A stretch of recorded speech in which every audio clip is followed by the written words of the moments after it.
Mr. Edwin C. May, welcome to the Shawn Ryan Show. Well, thank you. It's a pleasure to be here. Looking forward to it.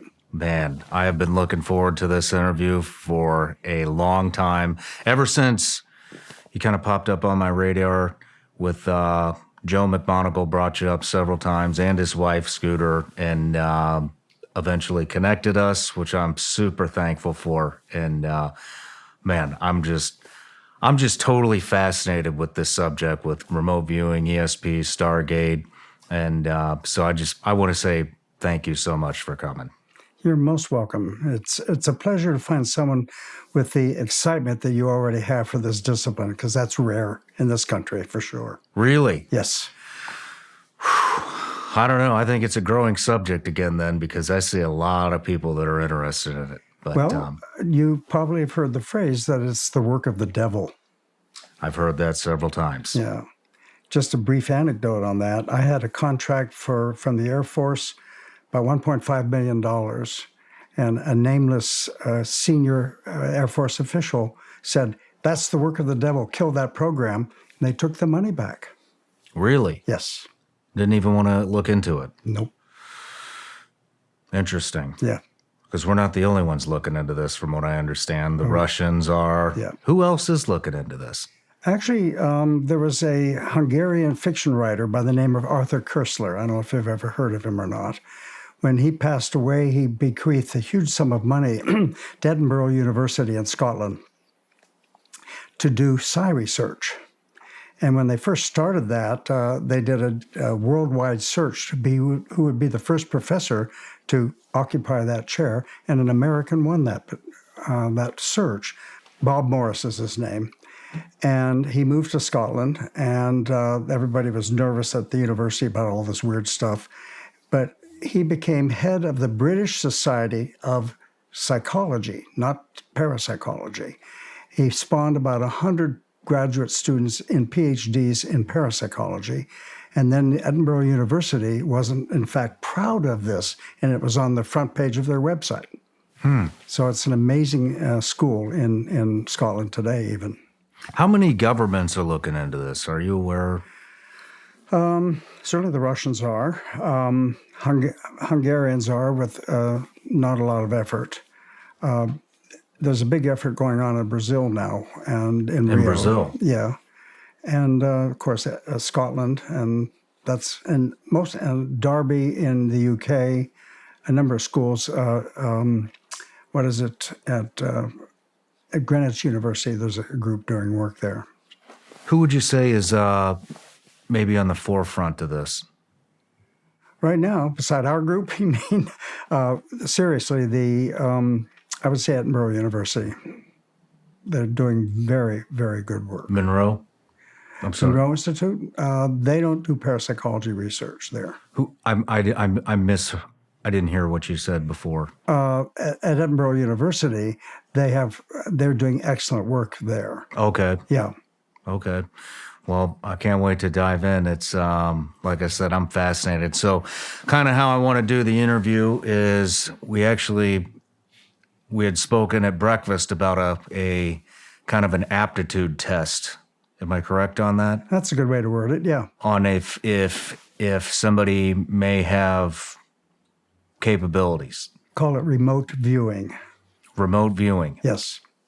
So it's an aptitude test for remote viewing. So I think that would be a great way to kick off the interview. Okay. So we'll start there, and then we'll get right into kind of how this popped up on your radar and how you eventually became the director of the Stargate Program, which I got to be honest, I can't even believe I'm sitting across from you right now. So super fascinating. Well, thank you. But you know, everybody gets a gift on the show. I don't know if you knew that. I did not. So there's yours. Oh boy, is it edible? It is edible. Go ahead, dive in there. I was just being goofy about it. Go open it up. Oh, okay. Little something for the ride home. Those are Vigilance Elite gummy bears. Oh my goodness. They're legal in all 50 states. Oh, too bad. And I was they're hoping for and they're made right here in the USA. So fantastic. In Tennessee, I hope? Actually, they're made in Michigan. Okay. Hey.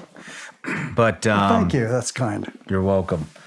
So we'll kick it off with a introduction, and this might take me about 30 minutes to get through because you have such a extensive background. So Okay, go for it. here we go. You hold a degree in experimental nuclear physics, the executive director of the Cognitive Sciences Laboratory, previously part of the ESP program at SRI International, that's Stanford Research Institute, spent 49 years studying psychic research. You were the previous director of the U.S. government's program to apply ESP to matters of national security interest, also known as Stargate. In 1996, you founded Laboratories for Fundamental Research, which is still active today, the author of over 90 peer-reviewed papers and over 300 technical reports. You've given public talks about intelligence collection at the World War II famous site Bletchley Park in the UK. Presided over 70% of the funding, $22 million, and 85% of the data collection for the government's 22-year involvement into parapsychological research, accumulated over 12 years experience in experimental nuclear physics research, fluent in a variety of 3G and 4G computer languages, including F, Fortran, IDL, Visual Basic, MATLAB, SQL, and various machine codes. Traveled often to Moscow beginning in 1992 and has become friends with the U.S.'s former enemy, the KGB. I can't wait to dive into that. And your colleagues are physicalists, that is, consciousness is an emergent property of the brain and does not survive death. What am I missing? No, not a thing. Well, one issue how Stargate came into existence, the name, because that was the last of about 7 or 8 names preceding it. I've always wondered that. Yeah. The one, I walked out of the Pentagon with a colonel who was in charge of all this stuff, and he said, guess what? We've changed the name of the project. It's now called Quantum Leap. And I said, do we have to? A quantum leap progress is the smallest possible progress at above zero. And Stargate was then born as a result of that. Wow. Why did they change the name so much in the beginning? Well, because these were unclassified names, and it's part of security to keep it secure. Okay. There was Center Lane, Grow Flame, and a whole bunch of stuff like that. Interesting. I'm nervous about this test I'm about to take. Oh, don't be. It won't hurt at all, promise. What if I flunk it? Probably will. Most people do. Don't worry about it. Oh, man. Now, I want to give you a little background about it. When we humans, and I presume you're human, some of my friends are questionable that with regard to me, but most humans have multiple conversations going on at the same time in their head. Mm-hmm. You're worrying about the lighting and all that, and you're having a conversation with me. I'm thinking, well, gee, what am I going to do for dinner? And I hope this thing doesn't go too long. That kind of internal conversation. But it's not relevant for what's going on at this moment, so we edit it out of what comes out of our mouth. We all do that, and it's just part of being human. And so why not allow someone trying to be psychic to do the same kind of internal editing? So I'm going to tell you a little bit about what a potential remote viewing target is not going to be. For example, if you get a mental image picture of your mother cooking a hot apple pie and it's cooling on the counter in the kitchen, please don't tell me about it, because there's no food in this target pool. There's no indoor sites by this product. There are no people here. There are no buildings. There are no inside shots, and so on. There's no human artifacts like rakes and shovels and things like that. No transportation devices. All that stuff, if it comes in your mind, just don't put it down on your paper. Don't tell me about it. Other than that, it can be anything outdoors, period, anything. So it only outdoor stuff. That's right. Interesting. So that allows you, and it worked beautifully for us, to allow potential participants or subjects, if you will, to have that internal sensor, it reduces the background noise substantially and allow what psychic ability can emerge from the noise. So so when I'm doing this, only think about viewing something from the exterior or that's outside. Yeah, and I have a stylized interview with you about that to aid that. So I don't know what the target says. The concept is called double blind. You don't know what the target is. I don't know what it is. And in fact, when you're remote viewing, it hasn't even been chosen yet in the computer. So I can't clue you or cue you in some way. Well, maybe it should be a kangaroo riding a camel across the desert, except there are no animals in this thing either. So, Okay. That's the whole idea, is to just reduce the internal noise. Also, do not expect a multimedia extravaganza between your ears. Most people, even like Joe McMoneagle, say it feels like he's guessing sometimes. Okay. So it's not a vivid thing, which we'd like it to be, but it isn't. Would it be better to explain the aptitude test before I take it or after? I'm not sure what you mean. Well, I would like to talk about what I'm about to do. Okay, go ahead. Or should we just do it and talk about it afterwards? Let's just do it, and we'll talk about it afterwards. Here we go. Yep. Moment of truth. Well, it's some moment. Yeah. Okay, let me... Do I close my eyes? No. Hang on. Well, I'd like you to just write your name and the date and time anywhere on the corner somewhere. It doesn't matter where you put it. What is today? Today's May 9th. May 9th, and it's about 35 after noon.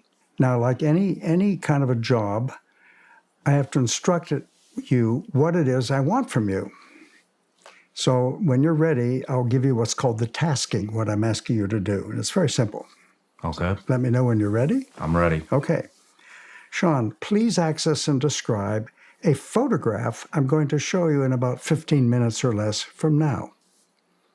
Okay. And the idea is to put down whatever pops into your mind first. Don't overthink it. Whatever pops into my mind first. Subject to the conditions we mentioned. And you can tell me as you write it in words or draw pictures or build it out of clay or whatever you want to do with it. Doesn't matter. So you're thinking about it. Don't think about it. Just respond to it.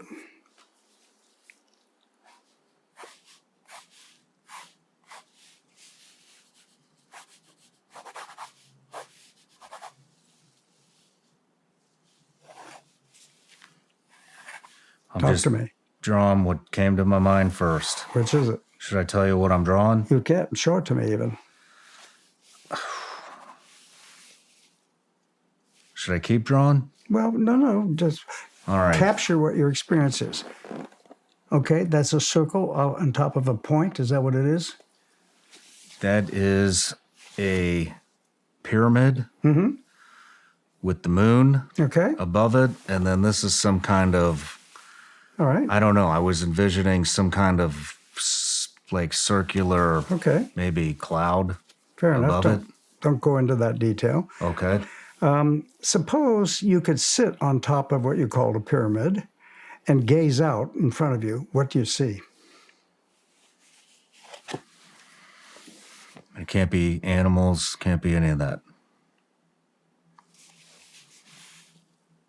What does the landscape look like?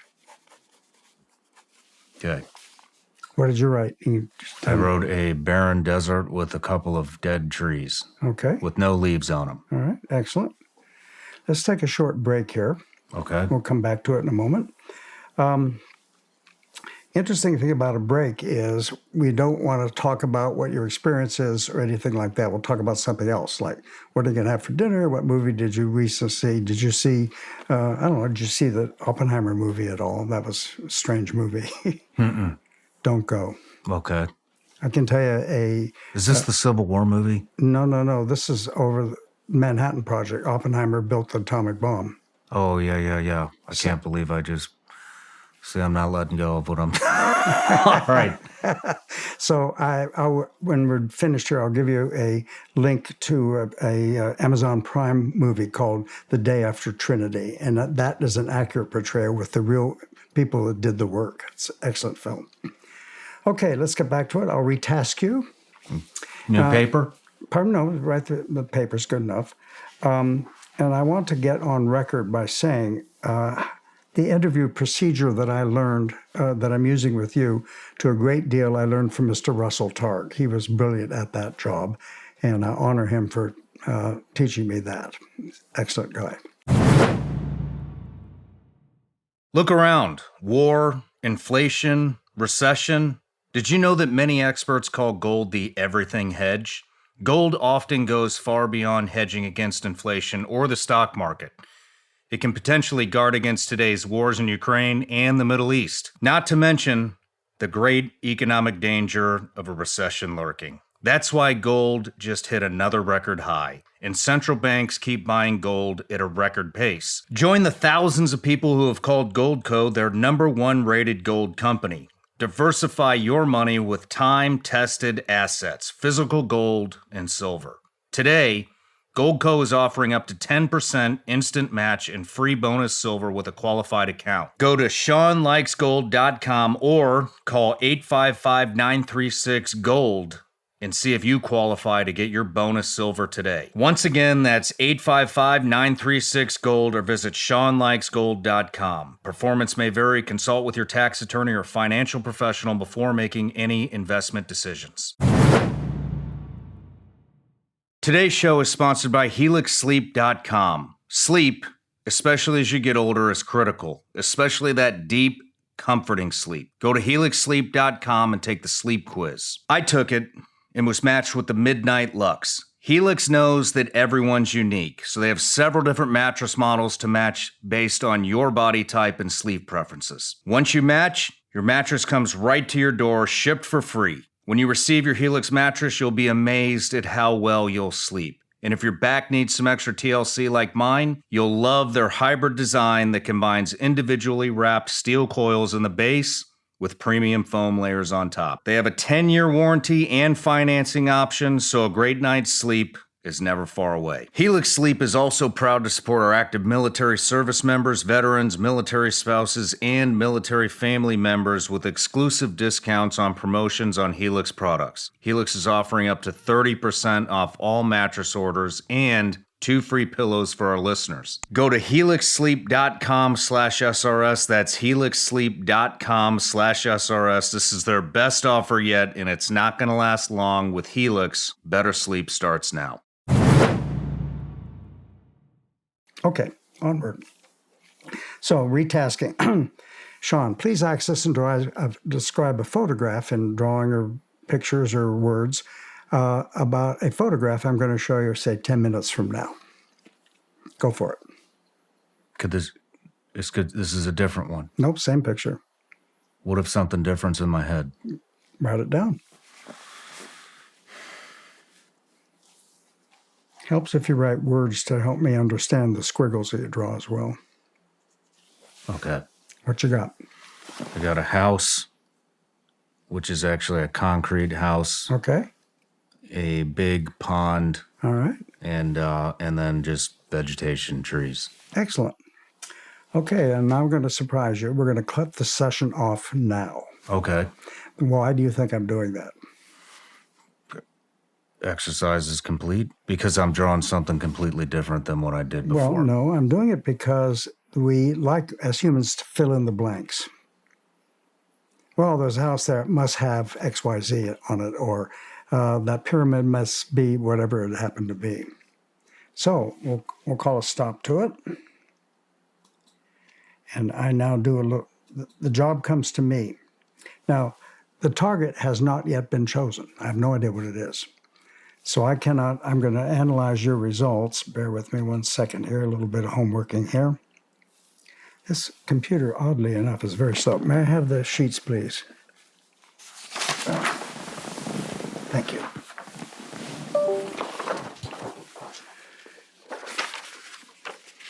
Excellent. Okay. I say, I can't put words into your mouth. So, for example, here you say, you draw a building, and it's very clearly the shape of a building. So I have no trouble thinking it's not a kangaroo. it's a building. So you get credit for that.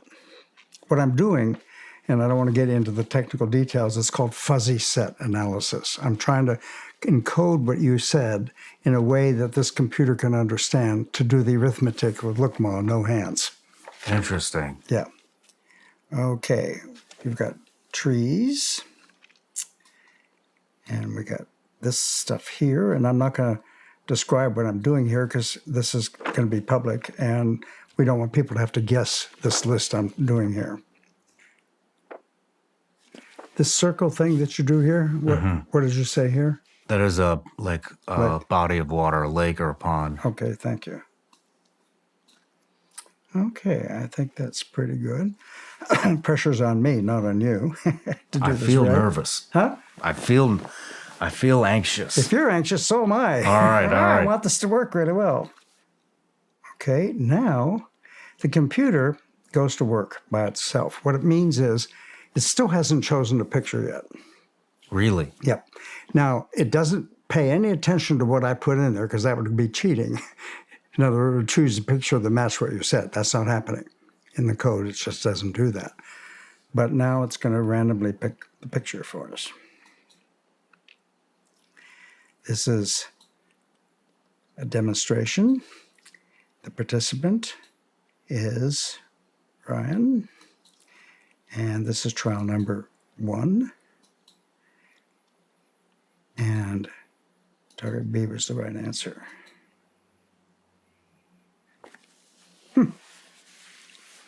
You'll be rather pleased about it. It's pretty good. No way. Are you kidding me? No, why? Can I see it? Yeah. Well, lots of trees, big concrete buildings, and there's a pyramid on top. Where's the body of water? Buzz off. Buffalo. Actually, the metric here... Can I show that on camera? Would that be possible? Sure. I just want the audience to see how awesome my remote viewing capabilities are. So there it is. Not bad for a first attempt, actually. Quite good. We have a metric called figure of merit. And the way that is, there are 300 photographs in here. This could have been any one of them. And we had a team of people, like 9 people, encode them in such a way that a computer could understand them. It's technically called a fuzzy set, and let's not go there any further. But that's been pre-coded. So what I did was to get a fuzzy set of your response. And then the computer does a Venn diagram, well, not technically, but something like it. It said, how close is your description? There are 2 things that it asks. How accurate was your response? In other words, of all the things in the target, what percentage did you get right? The answer to that question is about 53% of what you said was correct in the target. But that isn't enough. I went out of all the things that you said, what percentage of what you said was correct? I mean, see the difference? One is what percentage of the target did you get? And the other part is what percentage of what you said was right? I mean, maybe you said everything was correct. No. Actually, you said 52% of what you said was correct. So the product of those 2 numbers is what we call the figure of merit. And when that's above a certain threshold, and when we use this to make money on the marketplace, that threshold is 0.452. Your number was 0.28.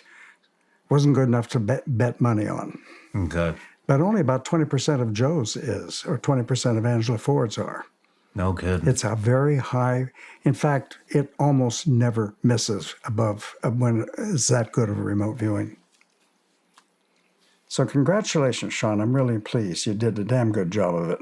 So what is this? So if I was, what would you have me do next?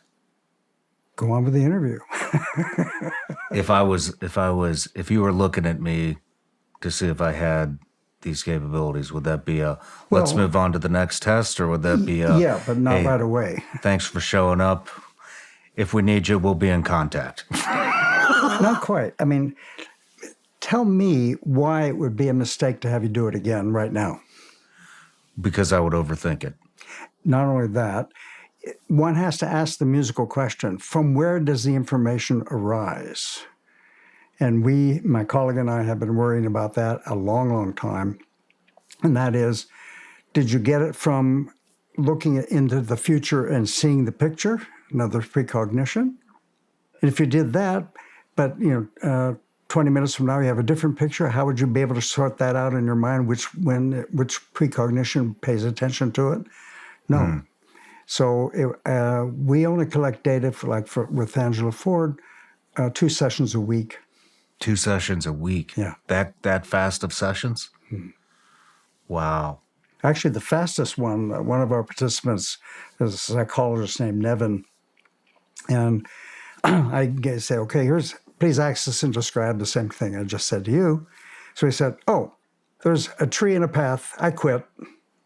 It was over in about 3 seconds. I thought, there's got to be something more. But no, that's exactly all that was there. He just nailed it. No kidding. Yeah. So I got a 50% on a 53%, I believe you said, on the drawings, and a 52% on what I said was actually in the photograph. Yeah, exactly. So what would be a close the book, don't contact us, we'll contact you, thanks for showing up? Well, if never on a single issue like this. Okay. Give you a hint. I don't know if Joe would like this, but it's the data. I have something close to 1,500 remote viewings done by Joe. And 5 pictures are chosen, only one is the right answer at each trial. And so there's a 20% chance of getting it right by luck alone. Mm-hmm. His score is 44% hit rate. Statistically, that's off the charts. But think about it. That means 56% of the time he blows it. Mm-hmm. Interesting. And he's one of the best people we got. Interesting. So how was it? Was it fun? I want to do it again. No, I'm not going to let you. I know. We can do that. I'll tell you, I can do this. In fact, I work primarily through Zoom now. I've got a woman in Milan, Italy, who's a crackerjack at this. No kidding. So I do the interview over, and then she sends me the response by email, and I do the same thing I just did with you. So is this some sort of a hobby for somebody like that, or what do they do with it now? Well, what she does, she works with some people and finding lost people who have disappeared. Okay. And I think Joe probably told you that he worked for the Japanese on exactly that issue. Mm-hmm. But she does it for someone else doing the same sort of thing. Interesting. Is this stuff still within government? I know that the project shut down. I would love it to be, and probably is a good time to dig into that a bit. A Navy SEAL who will remain nameless invited us to try to restart Stargate. This was after Stargate was closed. And it never actually happened, but for technical reasons.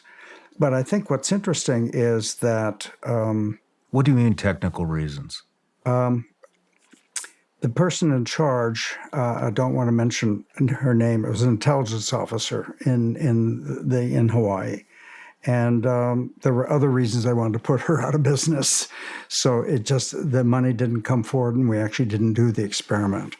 But it turns out that the working class people, not the managers, like the intelligence officers, love this stuff. It works extremely well for them. That answers questions that couldn't get by normal intelligence means. The problem is we try to get it started again at the management level, flag officer level, kill it. They wouldn't take it. Interesting. Can I ask when that Navy SEAL invited you to give the presentation? Was it recently? No, not recently. Probably 15 years ago. 15 years ago. Yeah. Okay. So people ask me, do you think the government's still doing it? My answer is, I hope so, but I don't believe they are. Okay. And surprisingly enough, most of the money came under Republican administrations. No kidding. Yeah. Why do you think they aren't doing it anymore?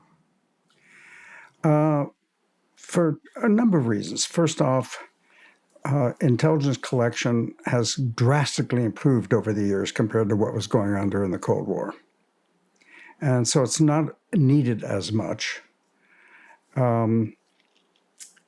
It's often used in law enforcement. There's a book written by a sociologist called The Blue Shield, and when he analyzed the workings of psychics with police departments, and sometimes that's quite valuable.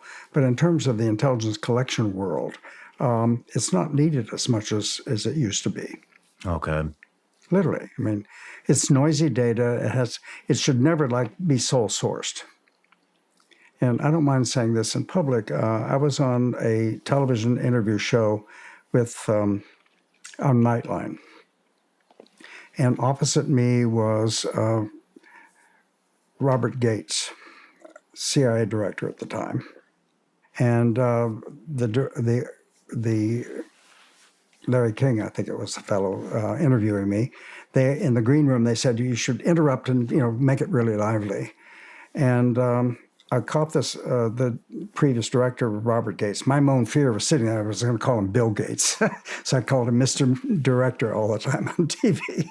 And it turns out that he said there was no actionable single source. He used the term single source application that was correct, that was useful. And I said, excuse me, sir, you should never sole source information for actionable intelligence. We got into trouble that way, haven't we?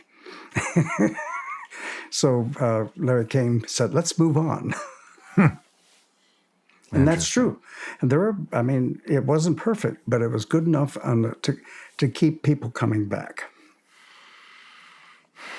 Very interesting. Thank you. Well, we're going to move into the beginning of your career. Uh-oh. But before we do, I have a subscription account, and it's Patreon. They are top supporters. They've been here since the beginning. They're the reason that I get to have this awesome job and interview amazing people like yourself. Thank you. And so one of the things I do for their extra support and love is I give them the opportunity to ask the guest a question. All right. So this question comes from John Paul. Excuse me. In your research into psychics and remote viewing, was there any indication of a spiritual or extra-dimensional connection that may have suggested that viewers are being helped by or connecting with other entities, spirits, watchers, or other beings that then transmit information and visual perception of remote locations back to the viewer? No. No. Well, it deserves a better answer than that. It was a very interesting question. Those are important questions. Humans have been worrying about that ever since we scampered down from the trees. Those are really important questions. There's an idea in physics that says, if it ain't broke, don't fix it. So our approach has been just straight, hardline physics, physiology, and psychology and physiology. And these spiritual issues, however important they are, and it may influence people's reason to do this, but the question is that part of the mechanism by which it occurs? I don't think so. And the reason for that is if it's pan-human, what it means is remote viewers can be found in Beijing, China. They can be found in Saudi Arabia. They can be found in India, even found here in Tennessee, for goodness sakes. Oh, my goodness. In California, it goes across. There's no cultural reason this does not work. And that is very good, I think more than substantial evidence that it's a genuine phenomenon, part of the Homo sapiens species. And if that is true, and it's a big if, let's say, then it can't depend upon a particular spiritual worldview, because there are so many different spiritual worldviews. including having none. Most of our people are non-religious at all. Fascinating. Now, maybe meditation, which I don't think that I would go so far to call that religion, but way to quiet your mind. There are many techniques. There was a conference arranged by our colleagues in Brazil. It took place in Alexandria, Virginia, and there were 5 remote viewers and 3 managers. And what was fascinating to me, I went on for 2 days, we tape recorded the whole thing, that there was no 2 remote viewers that did the same technique. One person does it by dreaming. Another person does it like we just did, business like across the table. Other people have tried meditation. Other people have tried music, listening to that first. I mean, there are whole kinds of really bizarre ways. Doesn't matter. If you want to stand in the corner and spit nickels out of your mouth and do remote viewing that way, we're happy with that. Whatever works, works. And our job is to try to figure out what is going on with that. What is going on? And we can talk a little bit about that later on in the interview. Mechanisms. I would love to do that. So what you're saying is that you think that this is species specific to humans. Yeah.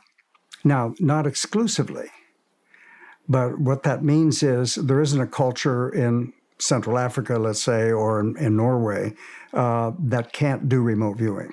Mm-hmm. Anybody, any human can do it. Now, like any other skill that humans have, there's a spectrum. Some people are really dead on with it, and some people can't do it at all, and most people are somewhere in between. So maybe we get into some history before we dive into your nuclear physics career. Oh, dear. But okay, go ahead. Since we're on the subject, but I had spoken about this with Joe and on the show here, and it sounds like, if I remember correctly, it sounds like he thinks the same thing, that this was kind of maybe we've lost maybe the majority of the species, or maybe lost is the wrong word, but we've lost the ability to do this, or at least we're having troubles accessing it. So if this is human specific, what's the evolution of this? And how did the majority of us, am I saying this correct, lost the capability, or at least don't know how to access? I think I disagree with Joe on that. I see no evidence that we've lost it. I don't want to misspeak. Yeah. So now, I'll tell you why. I mean, as we'll talk later on in the interview, I've done a lot of work with the Russians now. And there's a cultural difference between Russia and the U.S. One of it is that it was kind of a misnomer, in my view, that the Russians are non-religious. They're very religious. There are like 6 or 8 churches in the Kremlin alone. And Stalin attended one church each week through entire years of the Stalinist era. They're very religious, but it's the Russian Orthodox Church. And if you've ever attended a Russian Orthodox ceremony, there's nothing but mysticism. You go, there's no pews to sit there, you stand around, and the priest never even looks at you. He's mumbling something incoherent to an icon on the wall. So it's very kind of mystical. Whereas after Luther and the rise of Vatican II, what's happened, unfortunately, is we've taken mysticism out of the practice of religious things. The Roman Catholic Church can give the Mass in local language instead of Latin. And so my wife thought about this, and I'm digging into it with some colleagues, that one of the reasons ESP is so well accepted within the culture in Russia and not so here is that they're used to mysticism. And people hear, well, what do you mean, take the mysticism out of it? Mm-hmm. And frankly, our work is not mystical at all. It's hard-nosed physics, physiology, and arithmetic, fuzzy sets.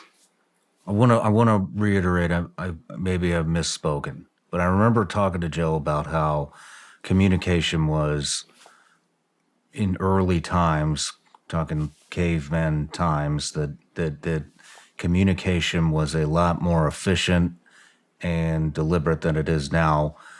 because in the conversation was basically saying as language came about, it took us longer. It takes longer for me to describe to you what I'm thinking and trying to convey to you at this moment in time but rewind, thousands and thousands of years ago, it was pointing, grunting, expression, and what he was saying is as we started to travel more and more in groups and safety, that we kind of and language was kind of developed that our thoughts and the way we communicated became less efficient. Well, And so behavior. maybe what he was, I should have listened to this before this interview, but maybe what he was saying is that because of the overcomplicated communication that we were developing, some of the other things may have slipped. Well, remote viewing isn't so much about conversation. It's about action. I mean, there was a fellow by the name of Rex Stanford, no longer with us, a psychologist, who invented a procedure. And basically, the bottom line of it was, if this is true, that it's innate to human beings, some are better than others, that we probably use it at a level of unconsciousness. We don't know we're using it. And I can give you a firsthand experience like that. I was teaching at City College of San Francisco, physics, and a colleague of mine was coming from the East Coast into San Francisco, and part of a convention in downtown San Francisco. It was before cell phones. And we had arranged that I'd pull up in front of the hotel at 5 o'clock in the evening, and we'd go out for dinner together. Okay, it's about a 25-minute drive from the school to that, and I'm thinking, well, to get there at 5, I've got to leave here at quarter after 4 avoid traffic. I said, I'm not going to do that. It's a big, giant pain. And I gave myself all kinds of arguments why I don't want to do it. Not psychic at all. I'm sitting in my office, right? And finally I said, oh, he's going to be really angry. So I eventually showed up an hour late, pulled up in front of the hotel. He came running out of the hotel. How long have you been here? I just got here. Oh, thank God. I have no way of reaching you. I couldn't meet you at 5. So how did I do that? One explanation is I use my own unconscious psychic ability that we all have to maneuver through life more efficiently than I would otherwise have. And there's a lot of data to support that other than just my own personal experience. Pretty interesting. Very interesting. Why do you think people like Joe are able to access this so much more efficiently and deliberately than Others? Well, you could train me, get the best high jumping trainer for the Olympics, and train the tail off me. And man, I can clear 6 inches, not 6 feet, no matter what. So some people have innate natural skill. Joe is one of them. There are a group of people who think they can train to almost an unlimited skill level, and you can't do that. You can only train to whatever the native skill level is. Why Joe had that and Angela has it, other people do. About 1% of selected population have a native skill set for that. 1%. That's a huge number when you think about it. It's much larger than the number of people that can learn piano well enough to give a recital at Carnegie Hall. So our job is to figure out the answer to that question. I mean, right at the moment, I'm working with some neuroscientists in Brazil to try to figure out what makes the difference between Joe's brain or somebody like him and someone who can't do remote viewing under lab conditions. If we figure that out, we make a giant step forward. What do they say so far? Nothing yet.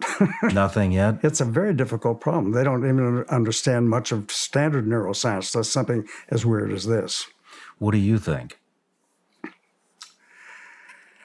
My colleague and I wrote a paper together and published it in what's called SAGE, which is a respected journal online, called Extrasensory Perception, a multiphasic model of precognition. In other words, we have a testable hypothesis of how this might work. Now, I don't know if you've heard the term synesthesia. I have not. Synesthesia, it's well known, about 4% of the population experience it.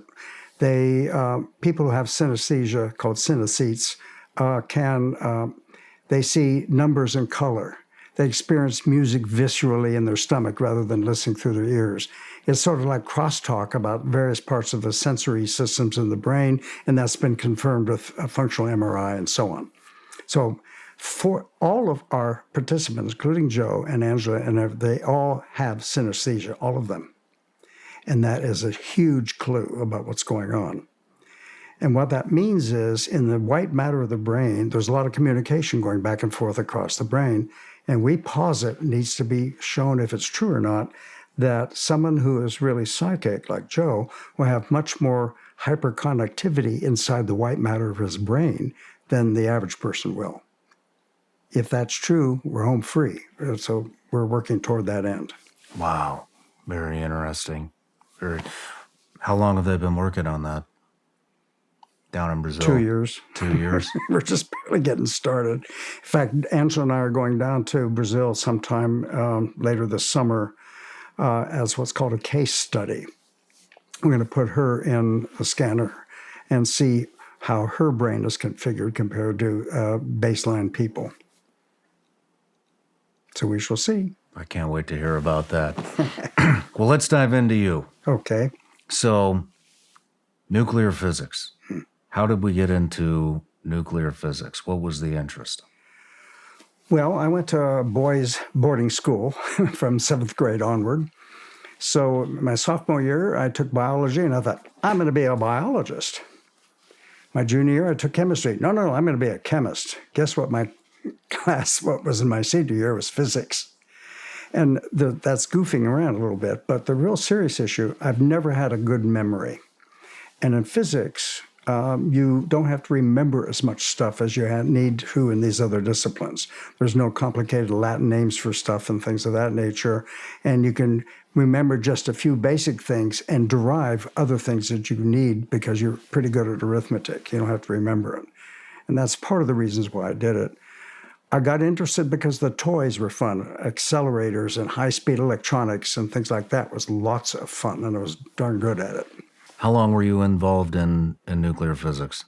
Where did you kind of graduate school, which I started in 1963, and I finally quit doing that in probably 1970. And I had a second postdoc. I was a postdoctoral researcher in nuclear physics at the University of California at Davis, California. And I thought, I was in academic world, and I'm about ready to go to my second postdoc appointment at the University of Indiana. And I flew to Indiana, and I told my prospective new boss, I can't do this anymore. The toys are fun, and I'm good at it, but I just don't care about the underlying issue, nuclear structure and nuclear reaction mechanisms, not nuclear power or bombs or any of that stuff. And he said, okay, we'll leave the job open for a year. And I said, okay, if you want to, but I'm done with it. And my father went ballistic. He said, we put all this money and all this education, you're tossing it aside. Well, I didn't actually toss it aside. I'm still using it, the techniques. When did you work for the Rand Corporation? Oh, golly. I was 20 years old for the next 5-6 years as a summer student. I loved it. I was in the Earth and Planetary Sciences doing atmospheric physics work at that time. What is the Rand Corporation? Can you explain that? Yeah, it's an organization. It's kind of a think tank based in Santa Monica, California, right on the beach. It's kind of a marvelous place to work. It's very theoretically oriented, and if I were a better theorist, I'd probably still be working there because it was so much fun and interesting. They do everything from upper atmospheric physics, which was what I was involved in, to mutually assured destruction during Cold War. That came out of the Rand Corporation, that whole idea. Or if all of a sudden Chicago left the map in a giant explosion, we would, according to the Rand Corporation, which was then accepted as policy, we would not immediately go to war. That might have been a mistake, a horrible mistake. But if it were a hell of a mistake, that's one thing. But if other missiles are on the way, then we go to war. And I thought that was a wise decision at that time. I loved it. It was good fun. Were you involved in researching future weapons and things of this nature? Under Stargate, yes. We wanted to know the answer, not the development of the weapons. More importantly, was remote viewing capable of sensing exotic new weapons? The answer to that short answer was yes. Okay, so that goes into Stargate. Okay, there was a couple of loose ends I wanted to tie up there, but let's move into. So you gave up your career as a nuclear physicist. How did you get into? 49 years of research that has to do with ESP. Very good question. My boss at the University of California at Davis was a guy named John Youngerman. And I didn't know anything about psychic stuff, never heard about it at all. And he came to me and he said, Ed, would you like to help me do this really interesting experiment? I said, what are you talking about? Well, there's a pendulum going back and forth, back and forth. And the pendulum had at the bottom of it a really very carefully designed, very silver good mirror. And the pendulum was designed, Youngerman did all this work, not me, I was just there. And it had a heartbeat period. Boom, about one swing each second, okay?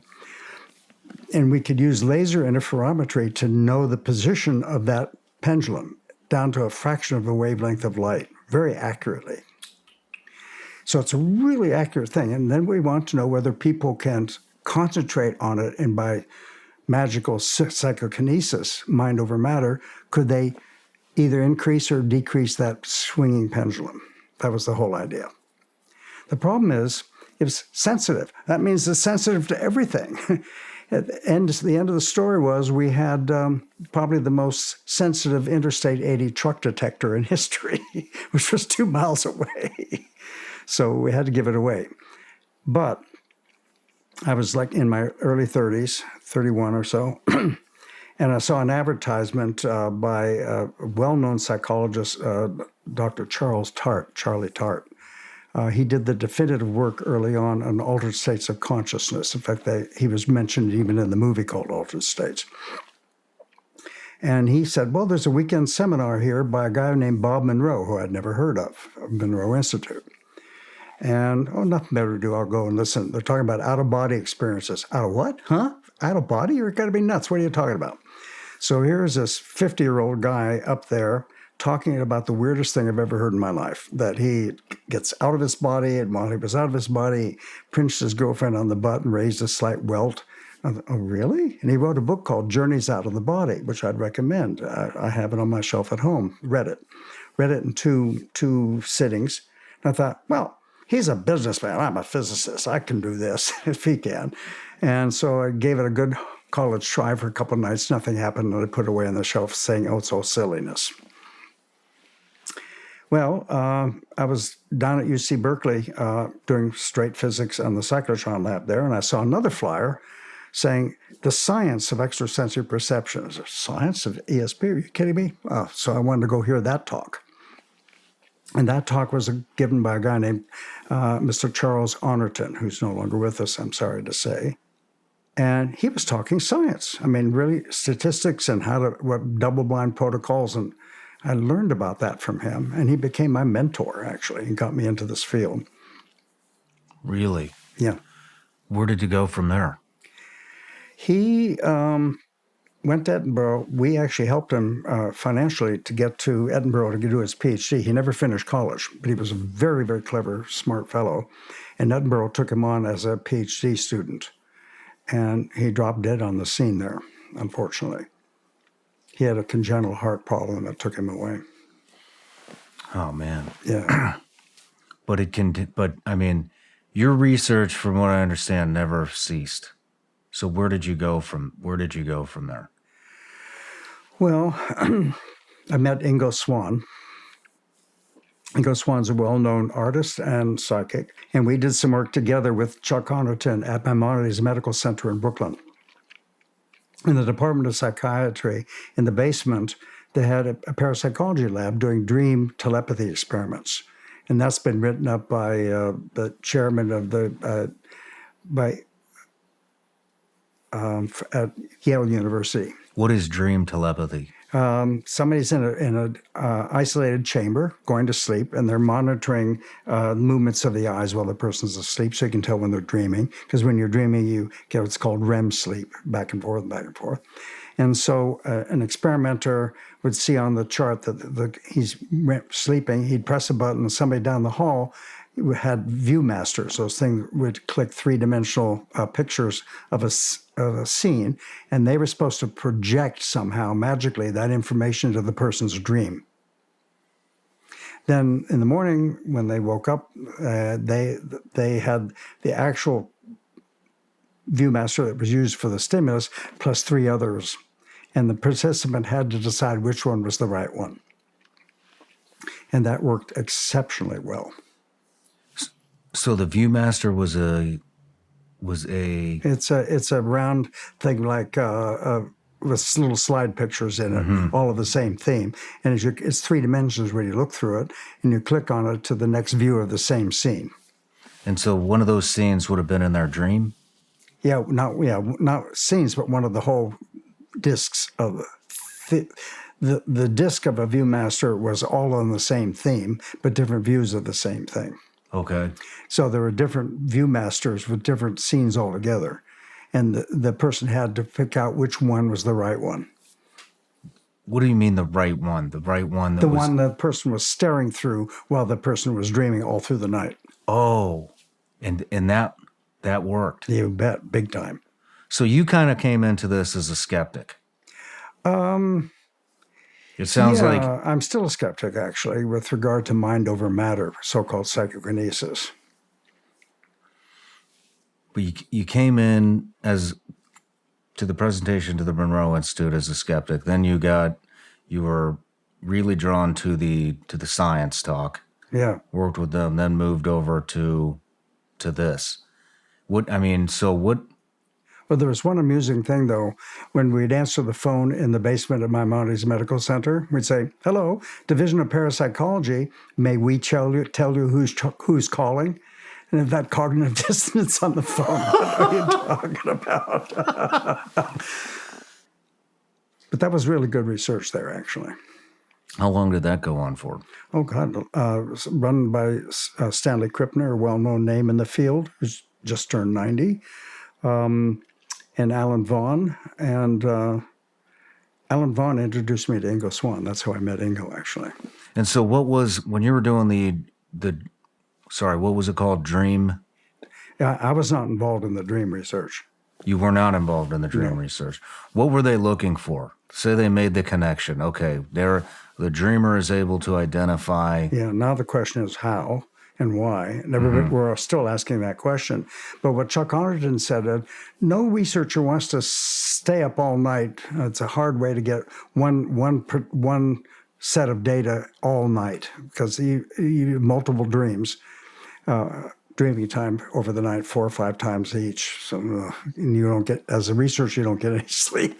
Yeah. So he said, well, what is it about the nature of dreaming that makes us seem to work?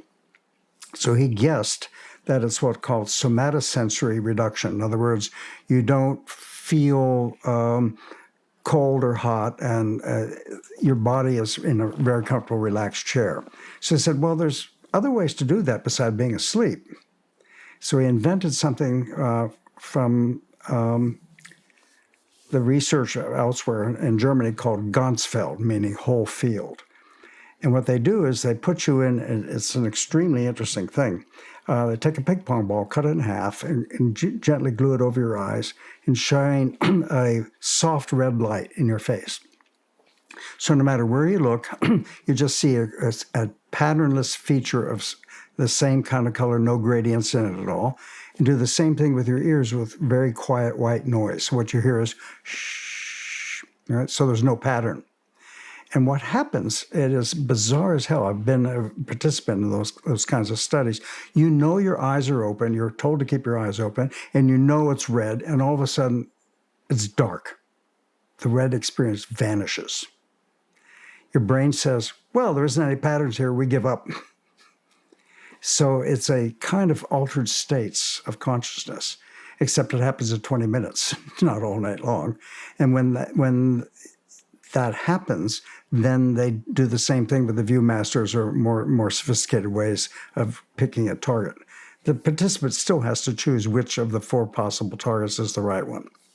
So when the red goes away in the brain, it sounds like the brain essentially shuts down. In that vision, yes. Is the participant aware of what's going on, or are they completely... No, they know they're doing a side experiment, but they don't know what's happening outside of their world. Are they conscious enough to know that the red light is gone and react to it? Yeah, I've been there doing it, not as a participant, just to experience what the Gonsfeld is like. It's bizarre. I know my eyes are open, but it's just black. What the hell's going on? Now, that gets to an interesting point for later on, because all of our sensory systems, the big 5 that we know about, there's more these days than we have 5, they're all more sensitive to things that are changing than things are not. So you're lying outside on a nice clear night, no street lights and what have you, and you see the stars. It's really beautiful. But what catches your attention is the satellite that goes over. Mm-hmm. And cops have blinking lights on purpose because steady lights are not as attractive as something that's changing. So that gets us to something more interesting later on about a mechanism, how this works. Can we explore that right now, or would you rather Sure, wait? why not? So we argued that if the S in extrasensory perception really is sensory, then the big 5 things we know is there must be something that works better when that thing, whatever it is changing compared to when that thing is not changing. Because otherwise, that's the way our other sensories work. Maybe the ESP sensory part works the same way. It does, and we found it. And that turns out to be something a little harder to describe, is the changing of the entropy of the target system. And that works extremely well. Can you elaborate? Sure. Best way to do that as an example. Entropy is a measure of chaos. And things that are, for example, if you put your water, which has molecules bouncing around in it like mad, and put it in an ice tray and stick it in your freezer, it freezes them. What happens is that's a serious drop in entropy because it's less chaotic. Now, there's a side issue here called the second law of thermodynamics, which I don't have to get into. If you reach behind your fridge, you know it's pretty warm behind a refrigerator. The heat that's taken out of the water to make ice is overly compensated by the hot behind the counter, behind the fridge. But nonetheless, that change of entropy, that's called, is what correlates with the quality of remote viewing. And there's no doubt about it now. We have 9 studies that all agree about that. So it says it is, in fact, a sensory system. Now, we understand how if you're looking on the beach and the sun is sinking into the Pacific, it is well known those photons hit your eyes and how that carries the information into your eyelids. It doesn't tell you anything about how you're going to respond to those photons hitting your eyes. You know, you and I are sitting at the same beach. You start crying because you got engaged on that beach. I'm crying because my mother killed herself on that same beach. It's the same photons. So all that is generated internally with each human being. But still, in terms of the remote viewing stuff, the correlation with the entropy is gorgeous now. It's really quite well established. You had mentioned 5 sensories. You know, sight, smell, taste, touch. What am I missing? What are the other sensories that you were... Oh, the new ones. Yes. Echolocation. People can go and drive a complicated system on a bicycle and avoid all the accidents. I just saw a mini doc on this. Yeah, that's one. Magnetic field sensing for some people. What is that? To sense magnetic fields. You know, in fact, they worry about, well, there's a power line over me. My sensory system tells me don't be near that because it's disturbing the magnetic field and I can experience it. Some people have that ability, not everybody. Not everybody can do echolocation. Not everybody can do remote viewing. It's like other human skills. There's a big spectrum. Have you looked at mediumship? Interesting door. There's two kinds of mediumships. Excuse me. One is informational medium. A medium sits there and communicates with a disincarnate entity, let's say, and you're finding out what that person has to say. Your old Uncle Harry passed away, and you want to ask questions about it, and so on. My way of thinking, if Uncle Harry was a moron during a life, what about the death experience wised him up any? But the question always is, it's really interesting. I'm going to take a small break here on the talk.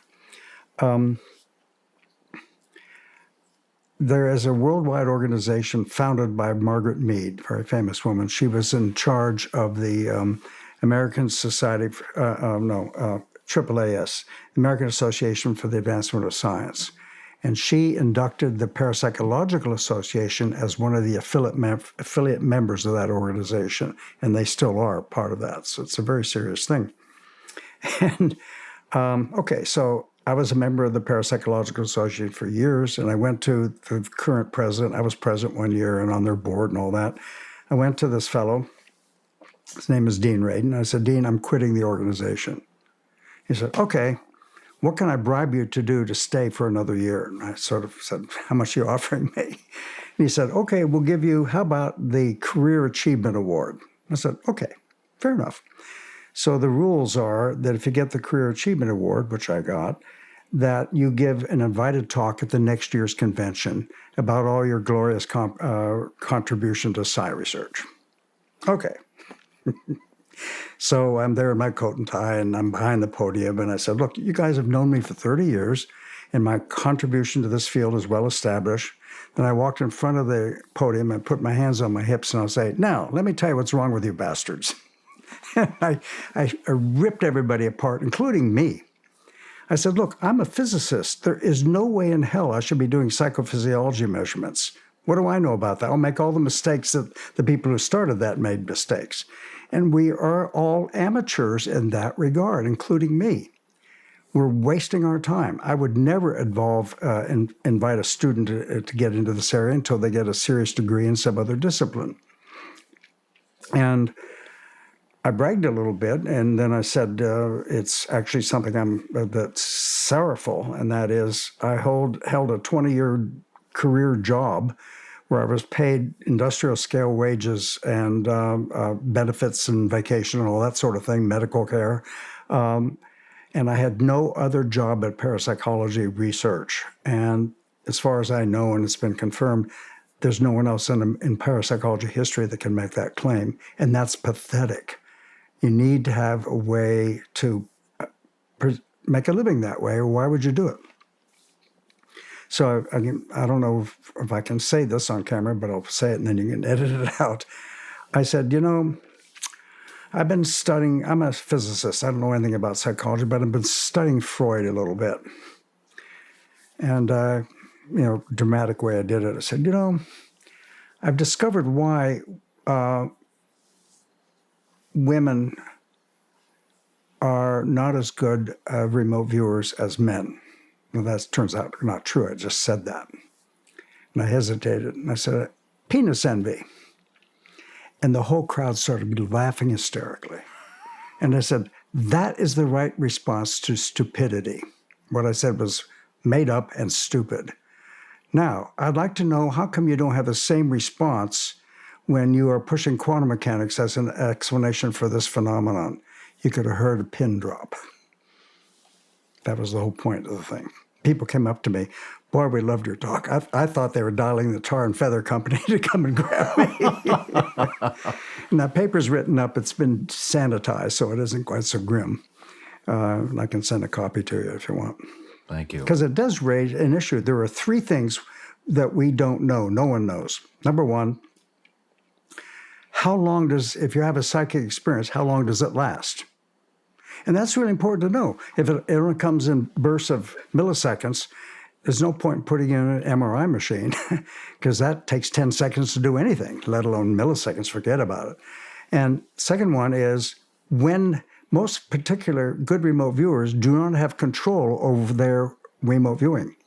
In fact, Joe and I talk a lot about what opens this. Look, if we have access as humans to all space and all time, and we were cognitively aware of it, to use a technical psychiatric term, we'd go bull goose loony in a heartbeat. You'd just overflow of that information in your head. So the question proposes then, what opens that door to that vast array of information and what closes that door? We don't know the answer to either of those. One example of which, we did a study with Joe McMoneagle at Stanford, and we didn't get any result in the study. Part of the reason is everything that was happening to Joe psychically happened to him when he was pulling into the parking lot. He did not have control over that. So by the time we wired him up, the psychic stuff was over. And that's a serious problem. In fact, I sent back a $150,000 grant I had to study skin conductance in an MRI in Scotland with psychic stuff. And I decided I don't know who to put into the scanner or when. That's a waste of money. And I sent the money back and we reprogrammed it. These are serious issues, and I've got some experiments on the drawing board now to test some of them. But it's a real tough problem. Back to mediumship. Okay. Oh, yeah. Sorry. Got diverted there. The other form of mediumship is called physical mediumship. And my colleague Sonali Badamarawa is main person behind this with her colleague in Brazil, Everton Miraldi. And she found 2,500 or so documents dating back to the 15th century on physical mediumship. Now, it's all fraud. All of it. And what that means, I mean, not our views, this is in the literature. People are with top scientists of the day, including Michael Faraday, well-known physicist. And the other problem with it is it's primarily contained into one culture. Remember I said earlier, things are pan-human, it can't be in one culture. This is in the spiritist community in Brazil mostly. Okay. And, they get pretty clever. Now, my colleagues down in Brazil have spent a rather huge sum of money to redo the experiments. And I kept saying, all you're doing is making better measurements that had gone before, and we'll see. But I don't think it's real. You don't so? Do you don't think any mediumship is real? No, physical mediumship. Physical mediumship. Yeah, but informational mediumship, of course, it's real. In fact, Julie Beschel from University of Arizona. She formulated what's called the Windbridge Institute and actually wrote a chapter in one of her books. They now are doing grief counseling by using this method. Uncle Harry passed away, and all of his survivors are grieving. So the medium gets in touch with that person, disincarnate entity, if it's real. In a sense, it doesn't matter whether it's real or not. So I'm sorry. This is a little bit of information overload for me. So the two types of mediumship again are what? Informational medium. Informational they medium. give you information about what the disincarnate, that survive a bodily death. That person is talking to the medium, and that medium is telling you what the spirit told her.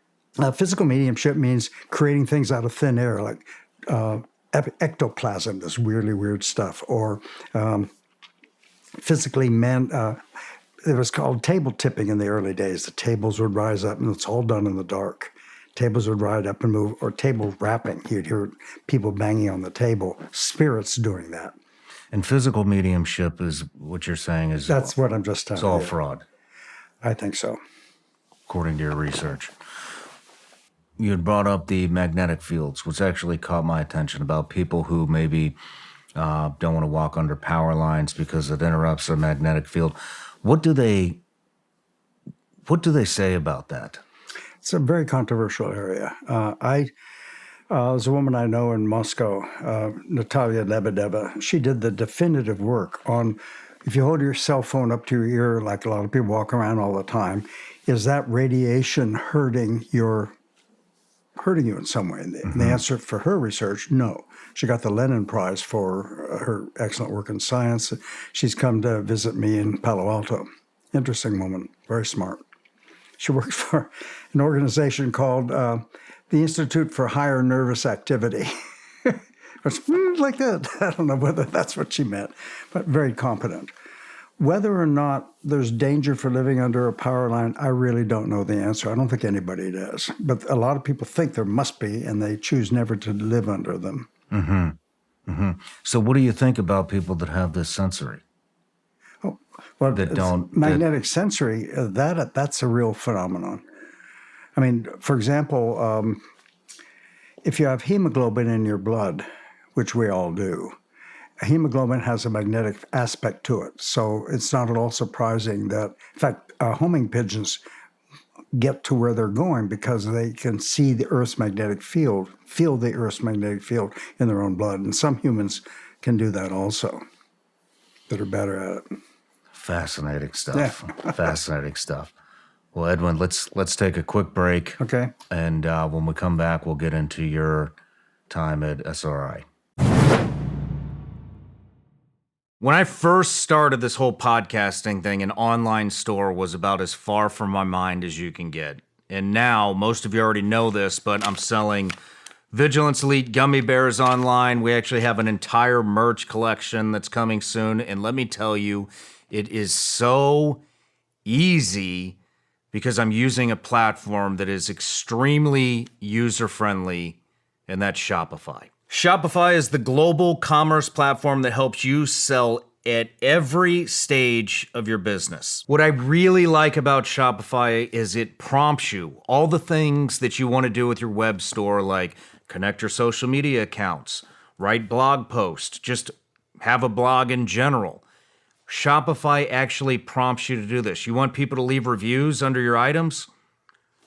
You can do that on Shopify. It's very simple. Shopify helps you turn browsers into buyers with the internet's best converting checkout, 36% better on average compared to the other leading commerce platforms. Shopify is a global force for millions of entrepreneurs in over 175 countries and power 10% of all e-commerce platforms here in the United States.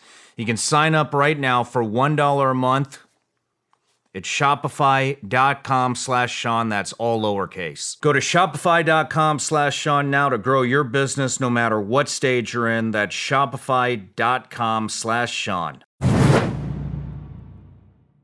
This show is sponsored by True Classic. We talk a lot about everyday carry here, and one thing I've been looking for to round out my EDC is a perfect fitting daily driver t-shirt. True Classic is made with premium moisture wicking technology and looks great no matter if I'm in the gym or if I'm out to dinner. For a limited time only, get 25% off when you shop now with my exclusive link at trueclassictees.com/SRS. True Classic shirts are designed to accentuate your best features no matter what your body type. Tighter in the arms and chest, but with the perfect amount of room in your midsection. You can't go wrong in a True Classic. The best part? True Classic sells their premium products and packs to help you save. Get started with a 2 or 3 pack of t-shirts today and feel the difference for yourself. True Classic offers 100% perfect fit guarantee and easy returns. So if you're ready to upgrade your closet, shop now with my exclusive link at trueclassictees.com/SRS and save up to 25% off your first order. Please support our show and tell them that we sent you. No matter how you move, make 2024 your most comfortable year yet with True Classic.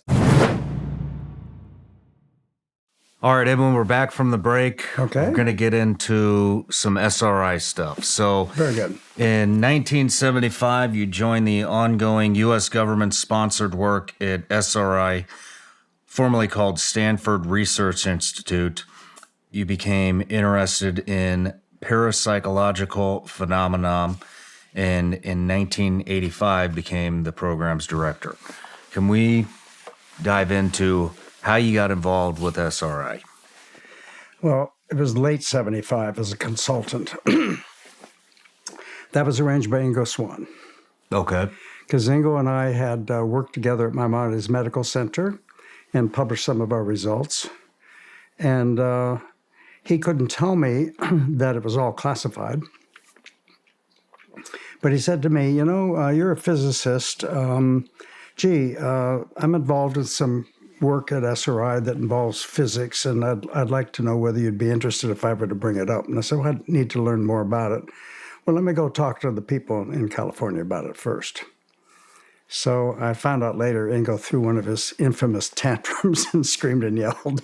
And so to defend himself, I think Hal hired me as a consultant. My job was, because being a physics major in experimental work, not theory, there was a magnetometer that was being used at the laboratory.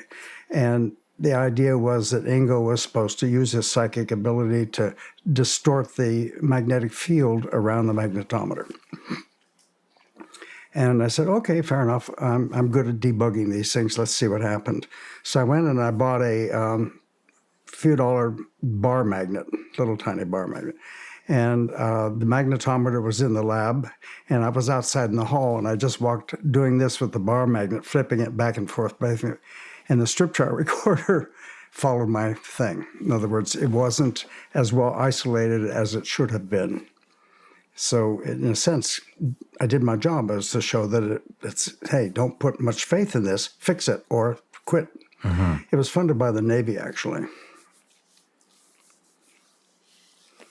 So that was part of it, what started it.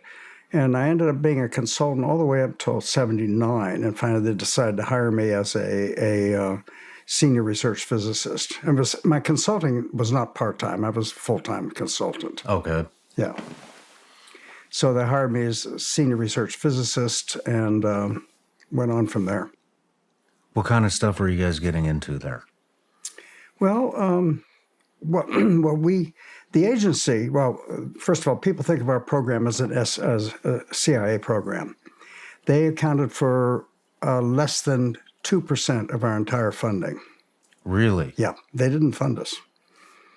Well, let's talk about. So in fact, you it was were on. 1%. Were you on there when the agency started funding?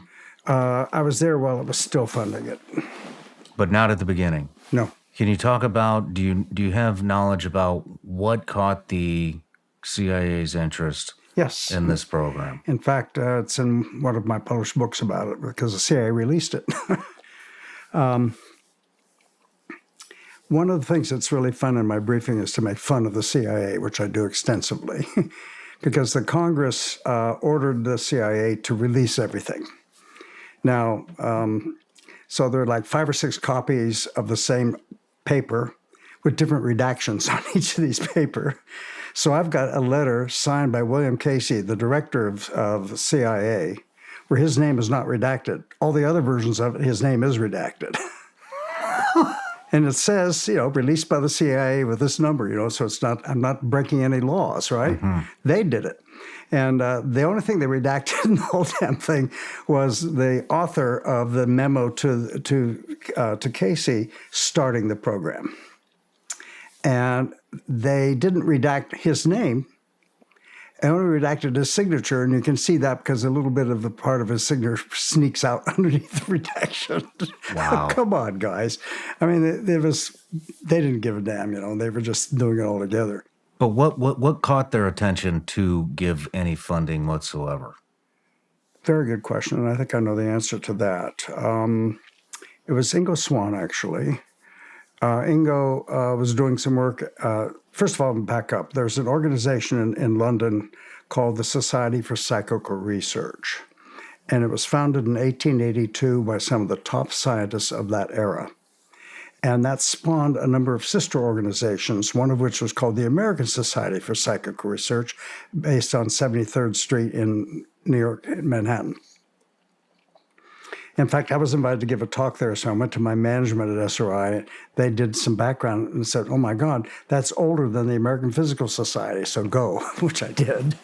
But the ASPR worked with Ingo Swann. And it turns out that Ingo could describe some randomly chosen target in the above the tiles in the roof over his head. And a guy named, I think it was Ken Kress in those days, an agency fellow, S&T shop guy. Science and technology. Yeah, right. said, well, if this is real, we probably don't think it is, but it has intelligence implications if it is real. And long story short, it was real. Who was the first, what was the first agency? I mean, this went to lots of organizations caught interest in this. I mean, the Central Intelligence Agency, the Defense Intelligence Agency. Yeah, I know exactly how it moved. Intelligence arms of the Army, Navy, Air Force, and Marines, U.S. Secret Service, Department of State, the Department of Justice, and the FBI. I mean, all of these organizations caught wind of this and expressed interest. Well, let's put it this way. Eventually. Basically, the CIA was in deep trouble because of the Nixon administration. And they wanted to get out of the business themselves. They already had a big problem on their hands. And FTD, Foreign Technology Division of the Air Force, based out of Wright-Patterson Air Force Base, took it up after that. Our contract monitor was a guy named Dale Graff, and he's still around, delightful man, personal friend. And he was a contract monitor. And so we had funding from FTD, from the Air Force, for a while. And then a long, very complicated story. It doesn't matter how it happened. But Dale shifted over to the Defense Intelligence Agency. He left FTD as a civilian employee to the Air Force. And he's a physicist, and moved to Bowling Air Force Base, which is part of the DIAC, Defense Intelligence Agency Analysis Center is what that's called, in Washington. And then he became our contract. We got a lot of money from DIA. What were they wanting you to do? Unfortunately, not research. It's all intelligence collection. So they kept giving us tasking to do this. This was long before Fort Meade remote viewers were involved. No kidding. We did it for the most part until 1970, probably 1979. So was the funding to actually collect, or was the funding was to collect? It wasn't to research. No, absolutely. And we bitched and moaned about it. We could do some research because we heard, well, the Russians are doing so-and-so. Well, is that real? So we would do research to see whether that had any validity to it or not. What was it the Russians were doing that caught their attention? Well, let's see, quite a number of things. One of the things were somebody down in Crimea had, I think there were rats running around, and somebody in Moscow was using their influence to change the behavior of the rats. And we said, okay, we're not going to do this with rats, but it involves psychokinesis. So we did some psychokinesis research. Can you talk about psychokinesis? Yeah, it means mind over matter. It's a long, long thing, and there are two ways of thinking about that. One is behavior of a physical system that you need statistics to understand whether something's really happening, or what's called macro PK, that you don't need statistics. Like you just levitate to the ceiling. You don't need statistics. The guy's doing it, right? So I argue with my colleague in India right now. There's something called poltergeist. Have you ever heard of that term? No, I haven't. What that means is noisy ghost. And so there's a lot of work on poltergeist phenomenon. Very strange things happen. And I leave the door open that maybe something interesting is actually happening there. A very respected guy taught for 50 years at the Institute for Transpersonal Psychology. And he wrote a number of books on poltergeist. And he saw this one case where the classic case is it's a very religious family and with a brand new infant and a prepubescent teenager, didn't matter what gender. So Arthur Hastings was his name. He's passed away quite some time ago. Arthur writes a story that he was witnessing firsthand. There was this teenager, that classic case, this little baby boy was lying naked on the bed, and he watched a set of rosary beads fly off the dresser, wrapped the beads around the genitals of this little baby boy, and Arthur had to reach in to pull them off. What is going on with that? That's hard to fake, it seems to me. That's an example of large-scale something or another. Was that real? I trust Arthur, yeah. Wow. Now, my colleague in India, who's a neuropsychologist, thinks, well, there could be what is called group hallucinations. And on this book, the last author here is a guy named Lloyd Auerbach, because the first version was written like it was designed by a committee, and it read that way. And I said, Lloyd, can you fix this for us? So he rewrote the whole book. I'll tell you a side story, and it's his story. You'd be interesting to have him come and talk to you. He's a ghost hunter and not a crazy one. And there's a aircraft carrier, the Enterprise, permanently docked in Alameda, California, as a museum. And he was on the board to get it set up safe for humans. And there are all kinds of funny stories he talks about that. That a whole bunch of engineers were sitting in the below deck aircraft hangar, and not open to the public yet. They see three guys in World War II military uniform running along a gangway high up. He said you could see them, but you couldn't hear them. And everybody in the room saw them. And they disappeared. You're not supposed to be here. And they didn't answer and just disappeared. Then poor Lloyd got the impression that all of his buddies were trying to make this place safe. They were joking with him all the time. Hey, talk to your ghost buddies. We need some more chain. We've run out of chains. And ghosts are supposed to have a lot of chains. Oh, yeah, right. They came the next day. There were mounds of chains all over the deck. Where the hell that came from? The story of his he talks I like the best. One of the board members was really a grumpy old guy and just didn't want to prove anything and screaming and yelling. And so they said to Lloyd, is there anything you could do not to hurt this guy, but to make the idea real to him? Well, it was a typical lightning storm like we had yesterday here, and a tree hit in the parking lot of this in Alameda, and the tree fell over and crushed this poor guy's car. He wasn't in it, thank goodness, at the time. So what the hell's going on with that? And Lloyd's written a whole book about it. In fact, I'm having lunch with him Sunday. Oh, really? Yeah. So Lloyd talks about basically he's a ghost hunter, and not a crazy one, you say? Definitely not. This interview is not going the way I had planned, but I'm just going to go with it. But I just want to say, in your introduction, we had said that you believed, it sounds like you believe consciousness dies with the body. I do. And so if you believe your colleague, your former colleague and friend Lloyd, is hunting ghosts and he's not crazy, how do I square that round hole? Yes. Very good question. And Lloyd's agreed with this. We talk about this a lot, that the assumption that this is a disincarnate entity, a ghost, even though they call it, they call it ghost, noisy ghost.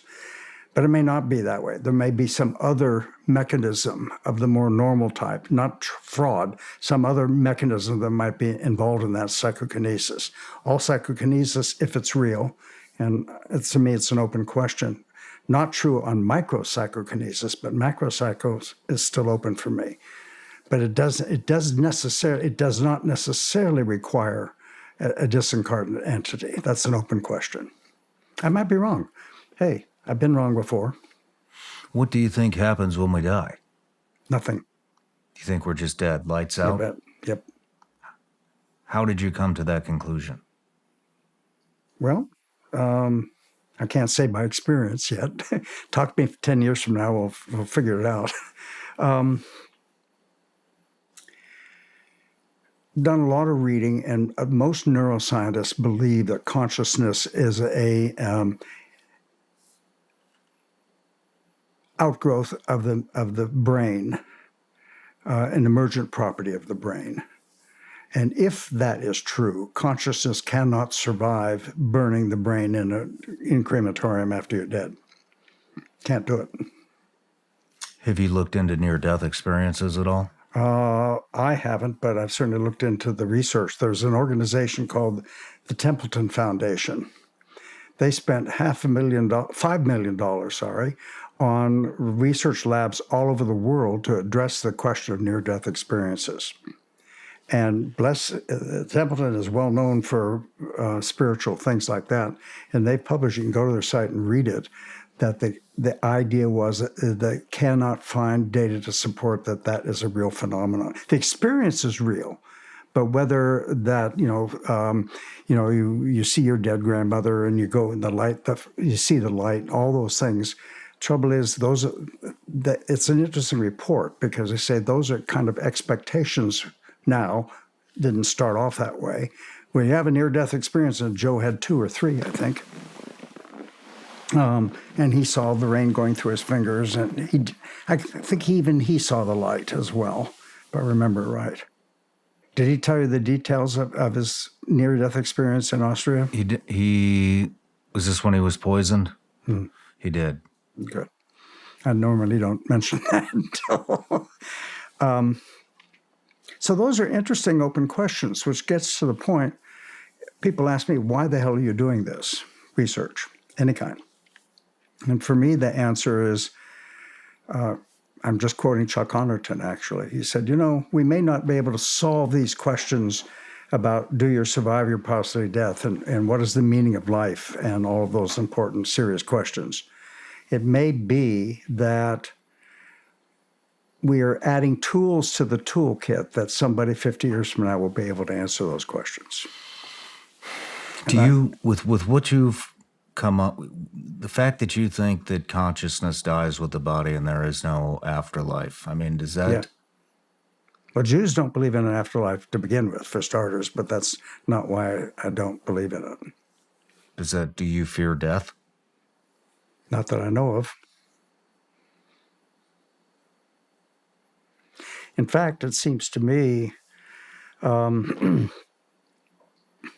was, I guess I can use a Star Trek example, which I was really loved. And briefly, the Star Trek was going around some planet, and they had a visitor from the planet there who was a brilliant astrophysicist. They knew that the star for that planet was going to go supernova, and he was working on the details to stop that from happening. And he has a romance on board the spaceship, and he says to the woman, "I have to go down for my exiting ceremony." "What are you talking about?" "On our planet, when you reach 60 years old, you gather your friends and relatives around, and at the end of the party, you're dead." And he said, "We do that because we need fresh blood. We need new people, new thinking." "But you're trying to solve..." No. And so she talks him out of going down to the planet for his exiting ceremony. And all the relatives come up and are ashamed of him. And finally he says, "I've got to go." And she says, "I now understand. Well, I'll have the pleasure of being there with you." So in some sense, I feel that way. In fact, let me ask you this way. I've got a magic pill here. Mm-hmm. If you take this pill, you will live for the next 150 years with perfect health. Would you take that pill? Probably not. Why? Because I do believe in an afterlife. Okay. And I look forward to getting there. Okay.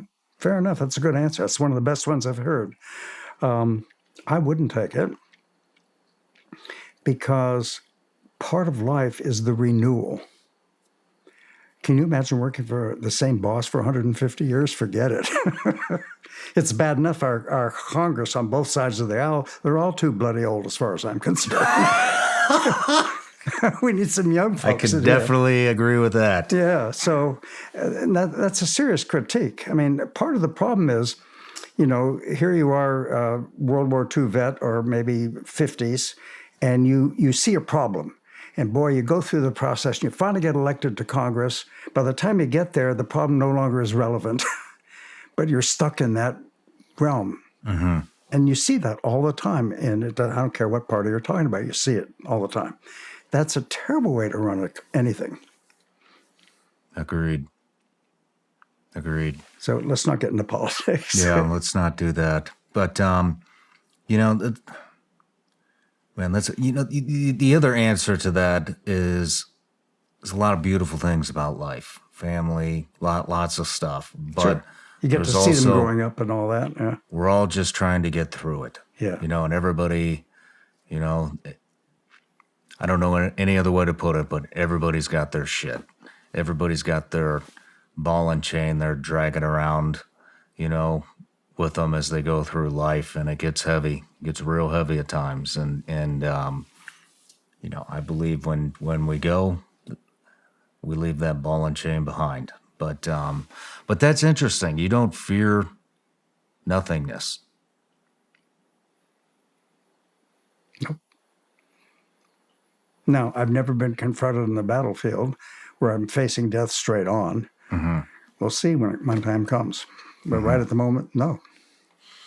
And I'll tell you what I'm doing. I'm retiring from Psi Research the end of this year.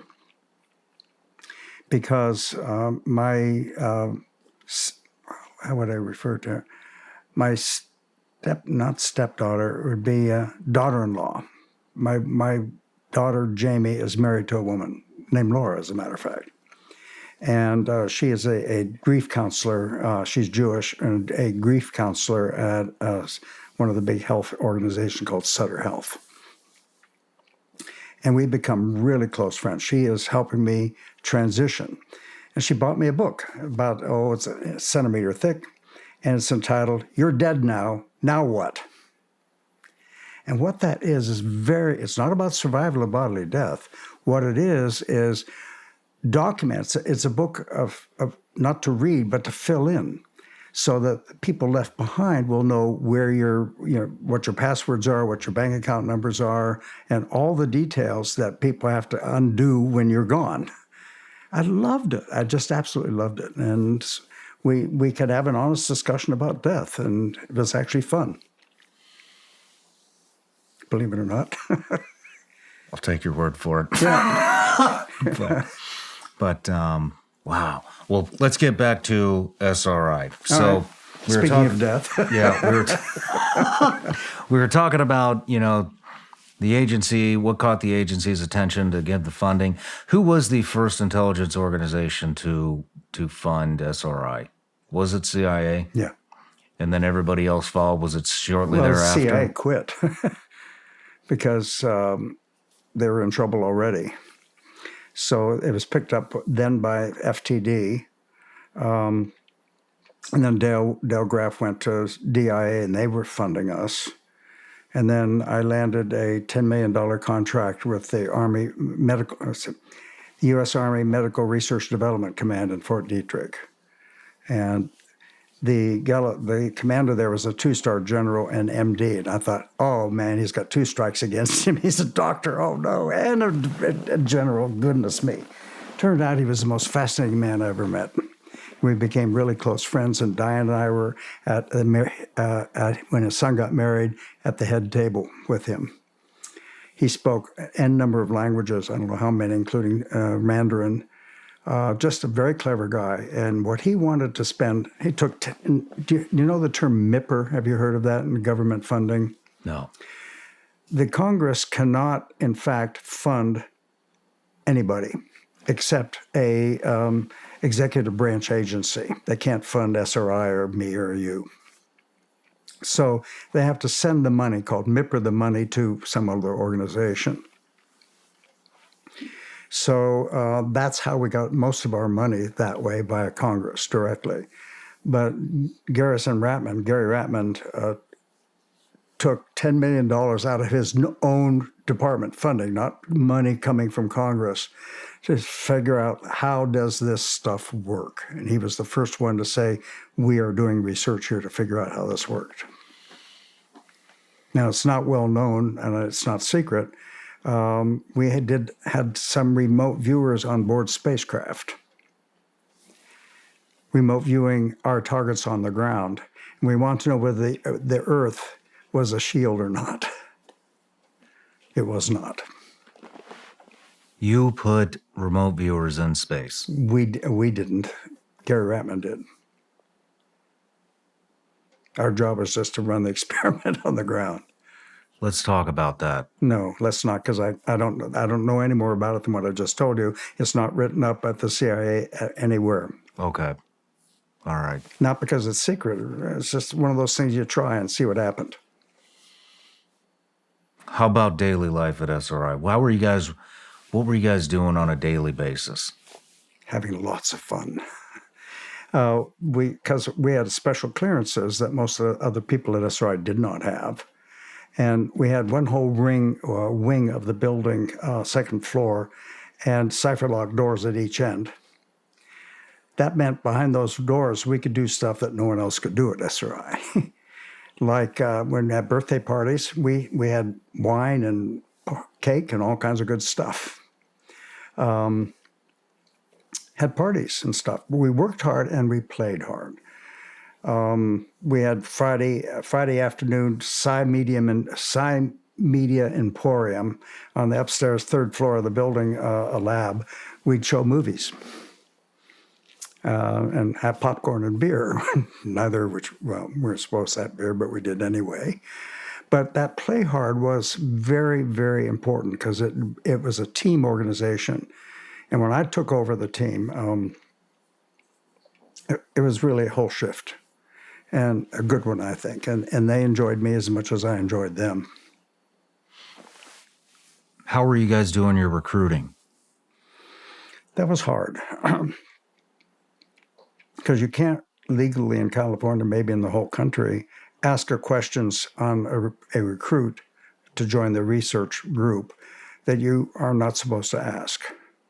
Does this bother your religious sensitivities? Really important question.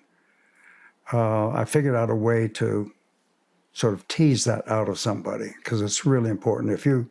We had an 06 Colonel Pete McNeilis sat on my head for 4 years. It drove me crazy. He was devout Roman Catholic, and what we were doing absolutely violated his whole principles about everything, and it just caused us just a huge amount of grief. How would you recruit your subjects, such as people like that's Joe? A different story. The Army and Fort Meade, the big question is how can we get more psychic intelligence officers? And today we still don't have. In fact, the folks down in Brazil are asking that same question. We have psychologists looking at every sort of personality factors, doesn't matter. Health factors, yeah, it plays a role. Genetics factors, we don't know. But none of the normal tests of skill of any kind, external skill, the only thing we can do to find who's good at it is to have a room full of people try it and do it 2 levels. Pick the 10% best people in the room, have them come in one at a time for 8 sessions, and then decide whether they're any good or not. And when we did that, with as much as 600 people over time, 1% of them performed excellently under laboratory conditions. And that's frustrating. And that's why we're hoping in Brazil, if we get a neurological signal in an MRI, that's much better to find people. Mm-hmm. Mm-hmm. So you went through 600 subjects. They were in groups. For example, 2 alumni groups from Stanford, a group from Mensa. And they were pissed off that the Stanford group beat them, which I predicted would be the case. Mensa people too much in their heads. The U.S. Geological Survey group, which was right around the corner. And a couple, SRI itself. In fact, it was really interesting. SRI has its own internet system. And so I started asking, we're going to have a brown bag lunch. We're going to do some remote viewing. And one guy, forgotten his name now, just went ballistic. We thought we got rid of those morons, this fraudulent nonsense bullshit. Why are we doing this? Blah, blah, blah. Well, we had 50 people from SRI sitting in the room, and this guy was in the front row like this. Oh boy, he did the best in the room. This can't be real, but okay, come on, we're going to do our 8 sessions on you. He scored beautifully, and we're still good friends. He says, I think I can fake it. No, I'm sorry, you're screwed with it. You have this ability, my friend. Own it. Out of 600 people, we got 6 subjects. That's 1%. 1%, yeah. And so, when you're trying to figure out if this is genetically passed on, what kind of experiments are you conducting? None. To try to figure this out? None. That's very difficult. I'm not. Our group don't have the skill set to do that. The folks down in Brazil do. You need to do familiar work. You have to familiar meaning within families. And we have a couple of data points that suggest, like Angela Ford is an identical twin, and I had the pleasure of working with her identical twin. And at least with one trial, she seemed equally as good as Angela. And Joe claims that his fraternal twin was equally as good as he, but I never met her. She had passed before that. So 2 data points don't make a model. Mm-hmm. Mm-hmm. That's where we are. What type of experiments were you conducting on just regular remote viewing, like we just did? And when did it? I mean, that's a bread and butter thing that I just did with you. Mm-hmm. Have laptop will travel, like the movie Have Gun Will Travel. I mean, the experiments, did they not develop into anything else, or was it the same experiment over and over and over and over again for 10 plus years? We've gotten very sophisticated about it. I mean, I brought in a whole new mathematical approach to it, which people have wondered, how do you know in advance whether a particular remote viewing is good, bad, or indifferent, particularly if you're doing intelligence collection? You don't want to invest a lot of money if it's bullshit. So how do you prevent that from happening? And until our group didn't know, but now we do know how to do that. Confidence calling, so to speak.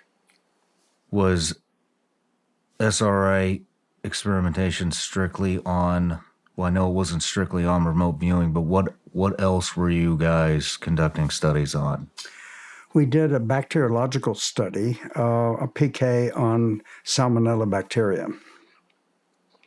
And the dependent variable is the mutation rate of the bacteria. And there's a whole group at SRI that studies that sort of thing. And it was kind of funny because it was triple blind. The head of that department knew what we were doing, but the person making the samples of Salmonella bacteria, we had 9 test tubes, and she'd pour them into 9 test tubes this from the same batch, and label them 1 through 9, lock them in an empty fish tank, and one of our colleagues, Beverly Humphrey, would go and collect it. They'd put a tarp over it, and she'd wheel it across the campus to our laboratory, right by the active ingredient of food poisoning right next to the cafeteria. We've got to be careful about that. But the idea was two ways. Participants are asked to take the 3 test tubes on the left and decrease the mutation rate by psychic means, who knows what, by psychokinesis. The 3 test tubes on the right, increase it, leave the 3 alone. That was one condition. Another one was randomly, depending on which participant, you could pick any 3 test tubes you want to increase the mutation rate. Pick any other 3, any ones you want for the decrease, and then the ones left over you left alone. That worked extremely well. And we have a different reason why that might work. It had nothing to do with psychokinesis. What is the reason? Well, there's a variation. There is a statistical variation in mutation rates anyway.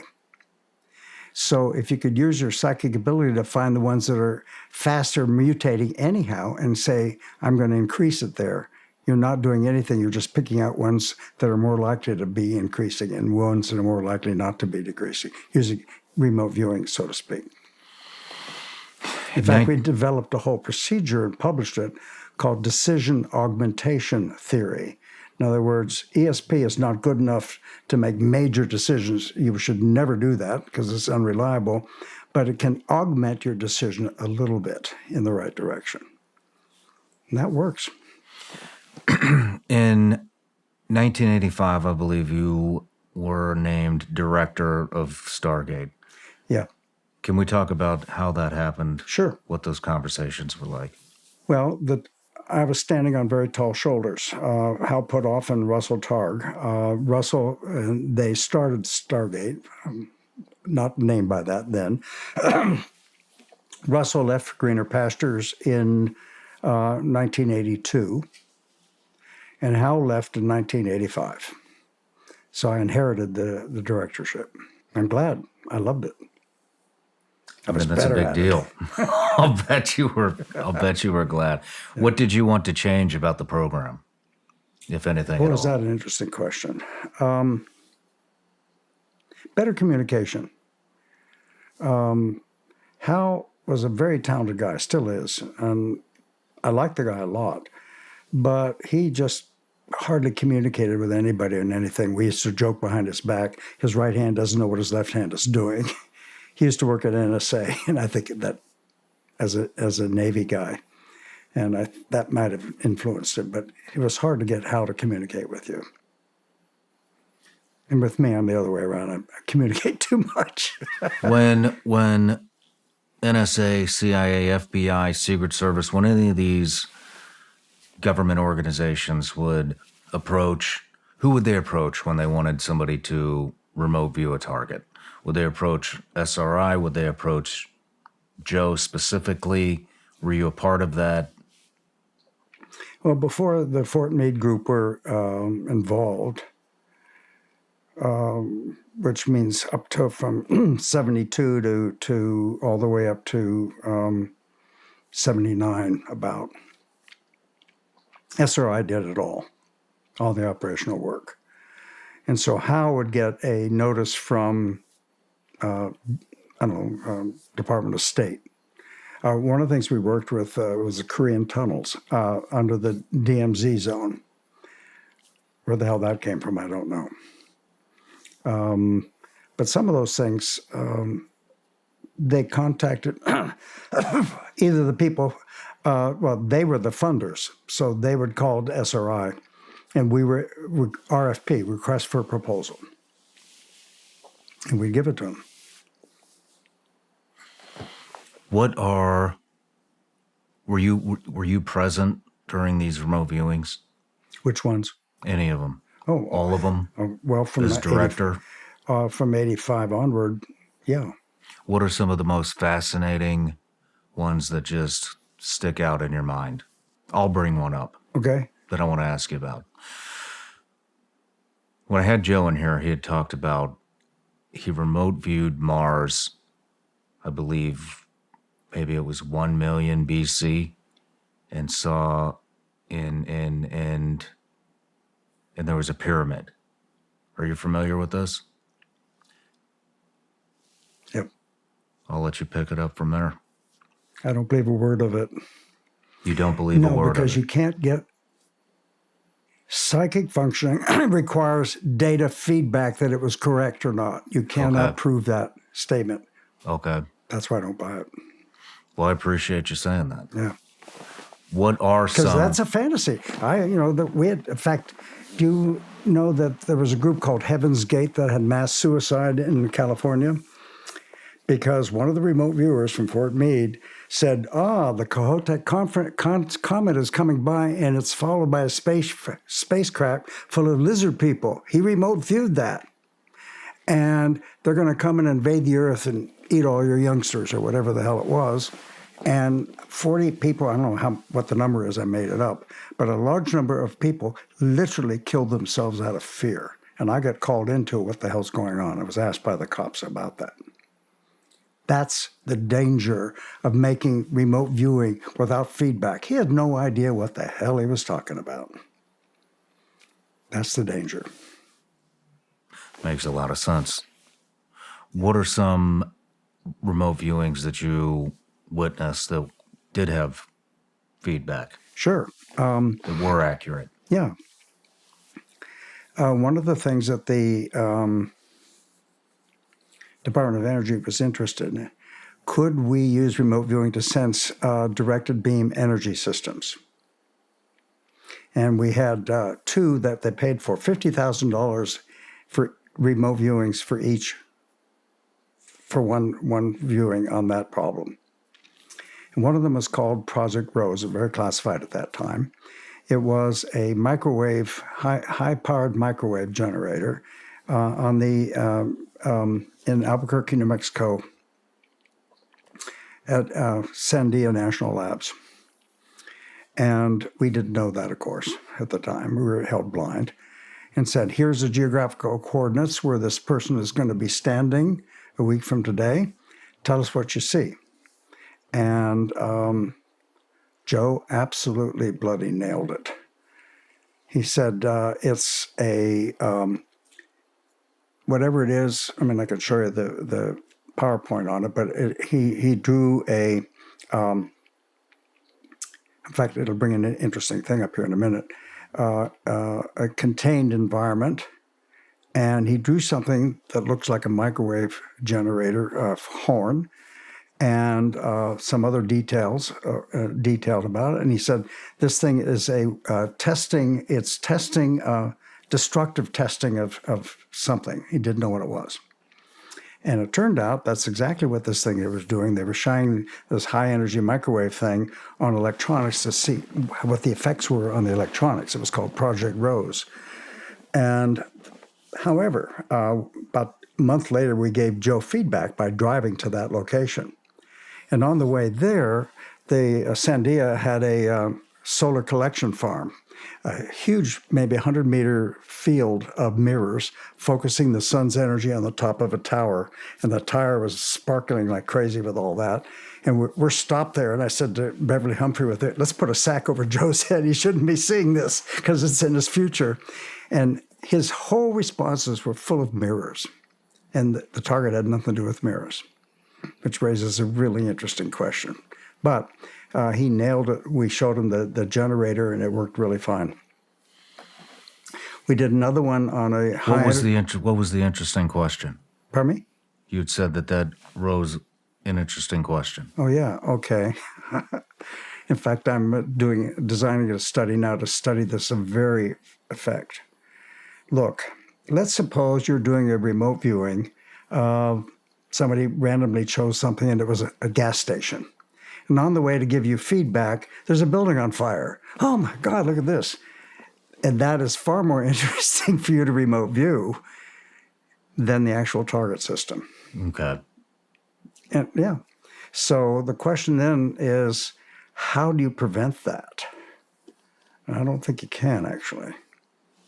So actually, Joe came up with this idea. We did an experiment to test whether this business of changing of entropy, does that help people remote view?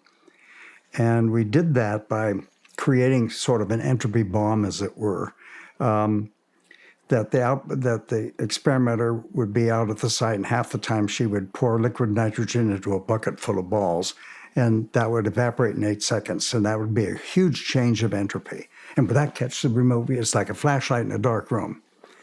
With some caveats, it worked beautifully.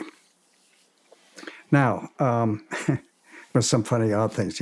Outside a Catholic church, the priest would come out, what are you guys doing? Oh, it's an experiment. Don't worry, this big cloud of stuff's coming out of this box. A lot of very funny stories about that.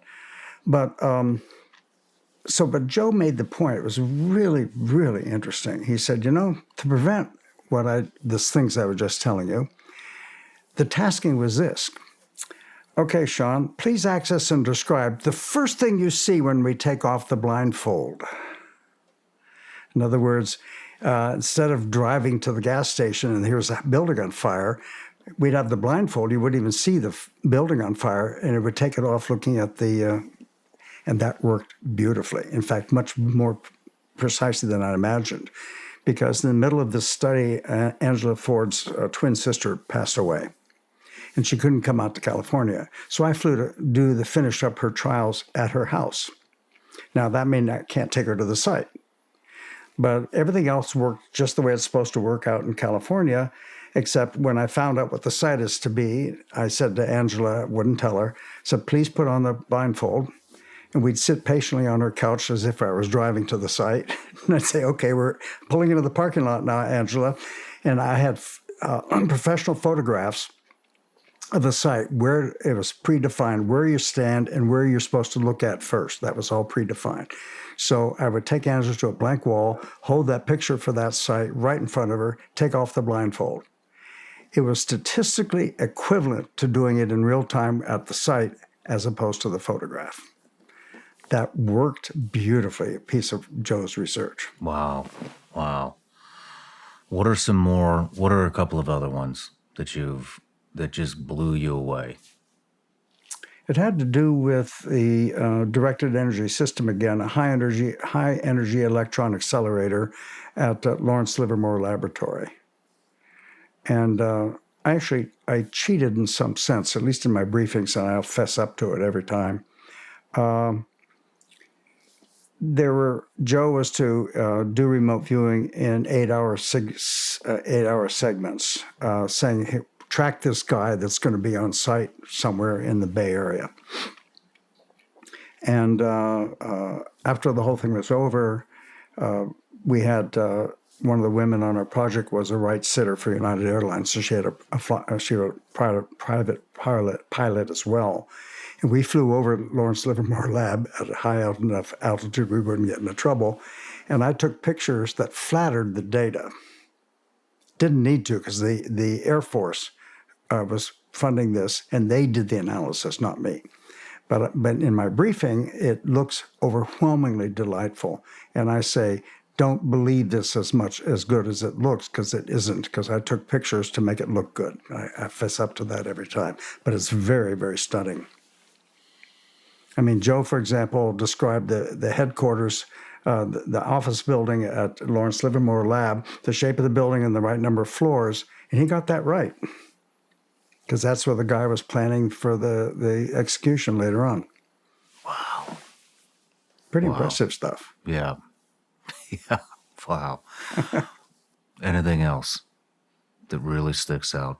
Anything in space that caught your attention? Ingo Swann did a project going, quote, out of body to Jupiter. And he, quote, did a, quote, flyby by Jupiter. I said, Ingo, how the hell do you know where Jupiter is? You can't find Jupiter on a map. How did you know how to do that? So I have no idea. I just said, here, Jupiter, here I come. And he was the first to describe in advance of NASA that Jupiter had rings like Saturn. Pretty impressive. I mean, what is going through your head? Hold on. How long? I want to know what's going through your head right now. My mind is blown. Oh, dear. So what was the time between when he had remote viewed Jupiter and found out that there were and saw rings to actual imagery of it? I don't know. I'd have to check, but it was not immediate. It was months. It's only months. Yeah. And so what's going through your head after they came with that imagery? Oh, it's impressive. Are you kidding? Well, we did another one, the remote viewer. It turns out that Jupiter has a whole bunch of moons, and one of them is called Io, and it goes around Jupiter very rapidly. It's very close to the surface. So it suffers an eclipse every orbit.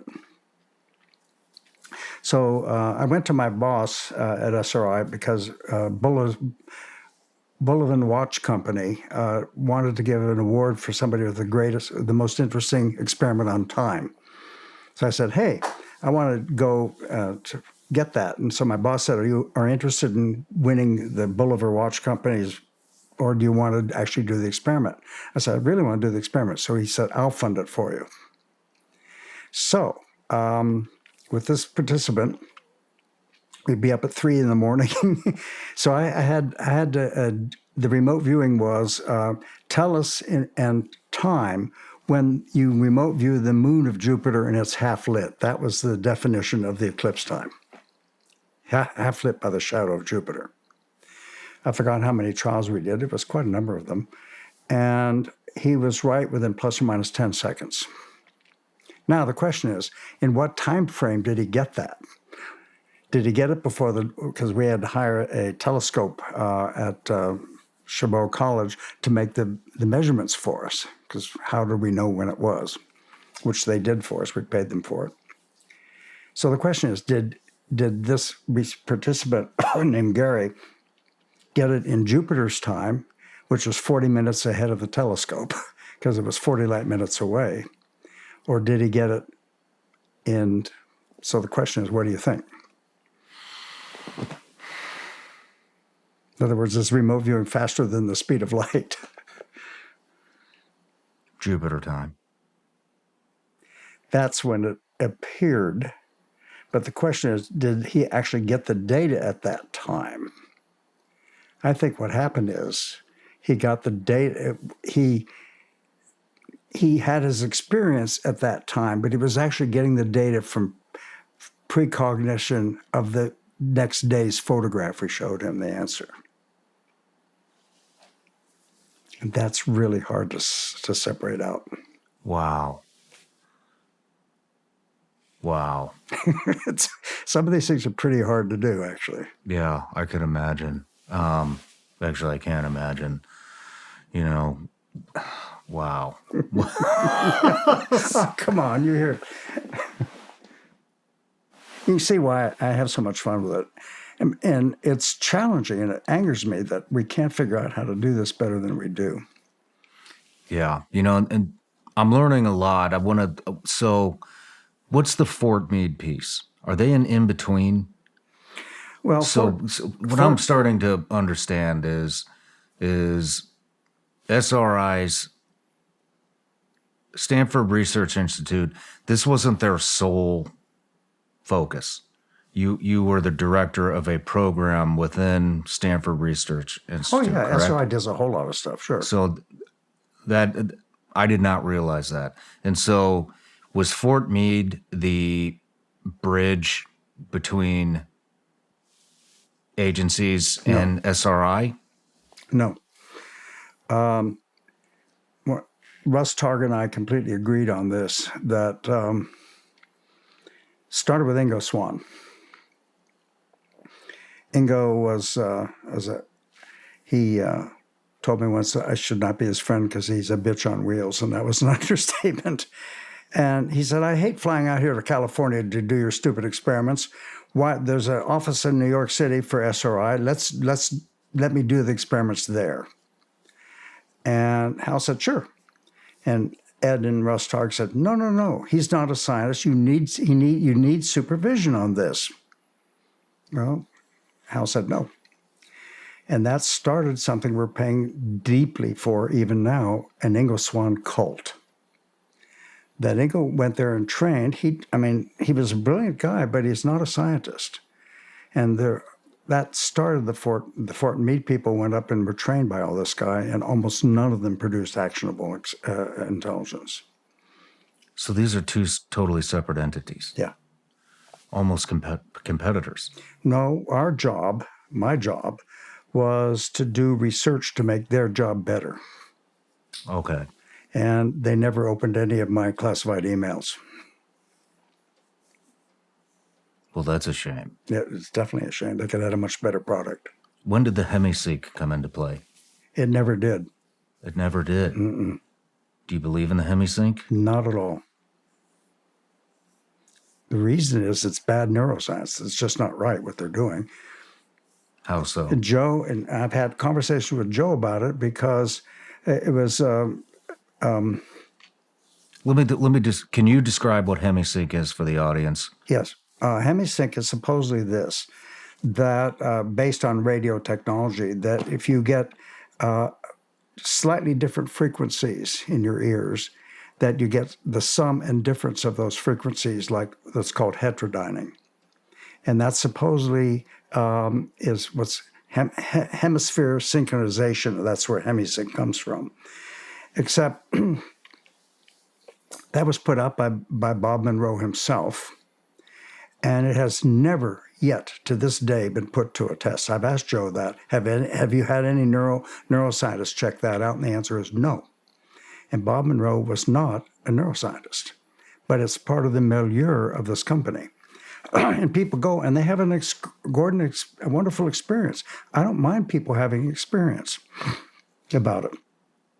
But in terms of whether it improves or doesn't or related to remote viewing, who knows? So you don't consider anything to enhance this, or you're looking strictly at factual information? Pardon? You're looking at strictly factual information that's Absolutely. been tested through science. It's weird enough as it is if I start putting goofy stuff in there. Is there anything else that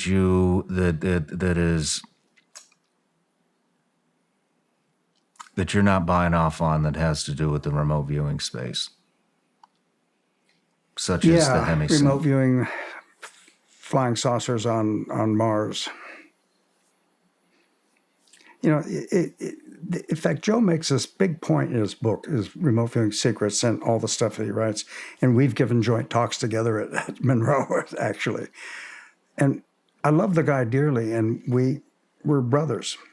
And the question then becomes, if it's a study, and I didn't invent what I'm about to tell you, if it is a study, there has to be eventual answer to that study. Maybe it's not what you expect, it's some other answer, who knows, but there's some result of that study. If you don't have a result of a study, it's fun to do, it's fantasy. You have no idea what you're doing.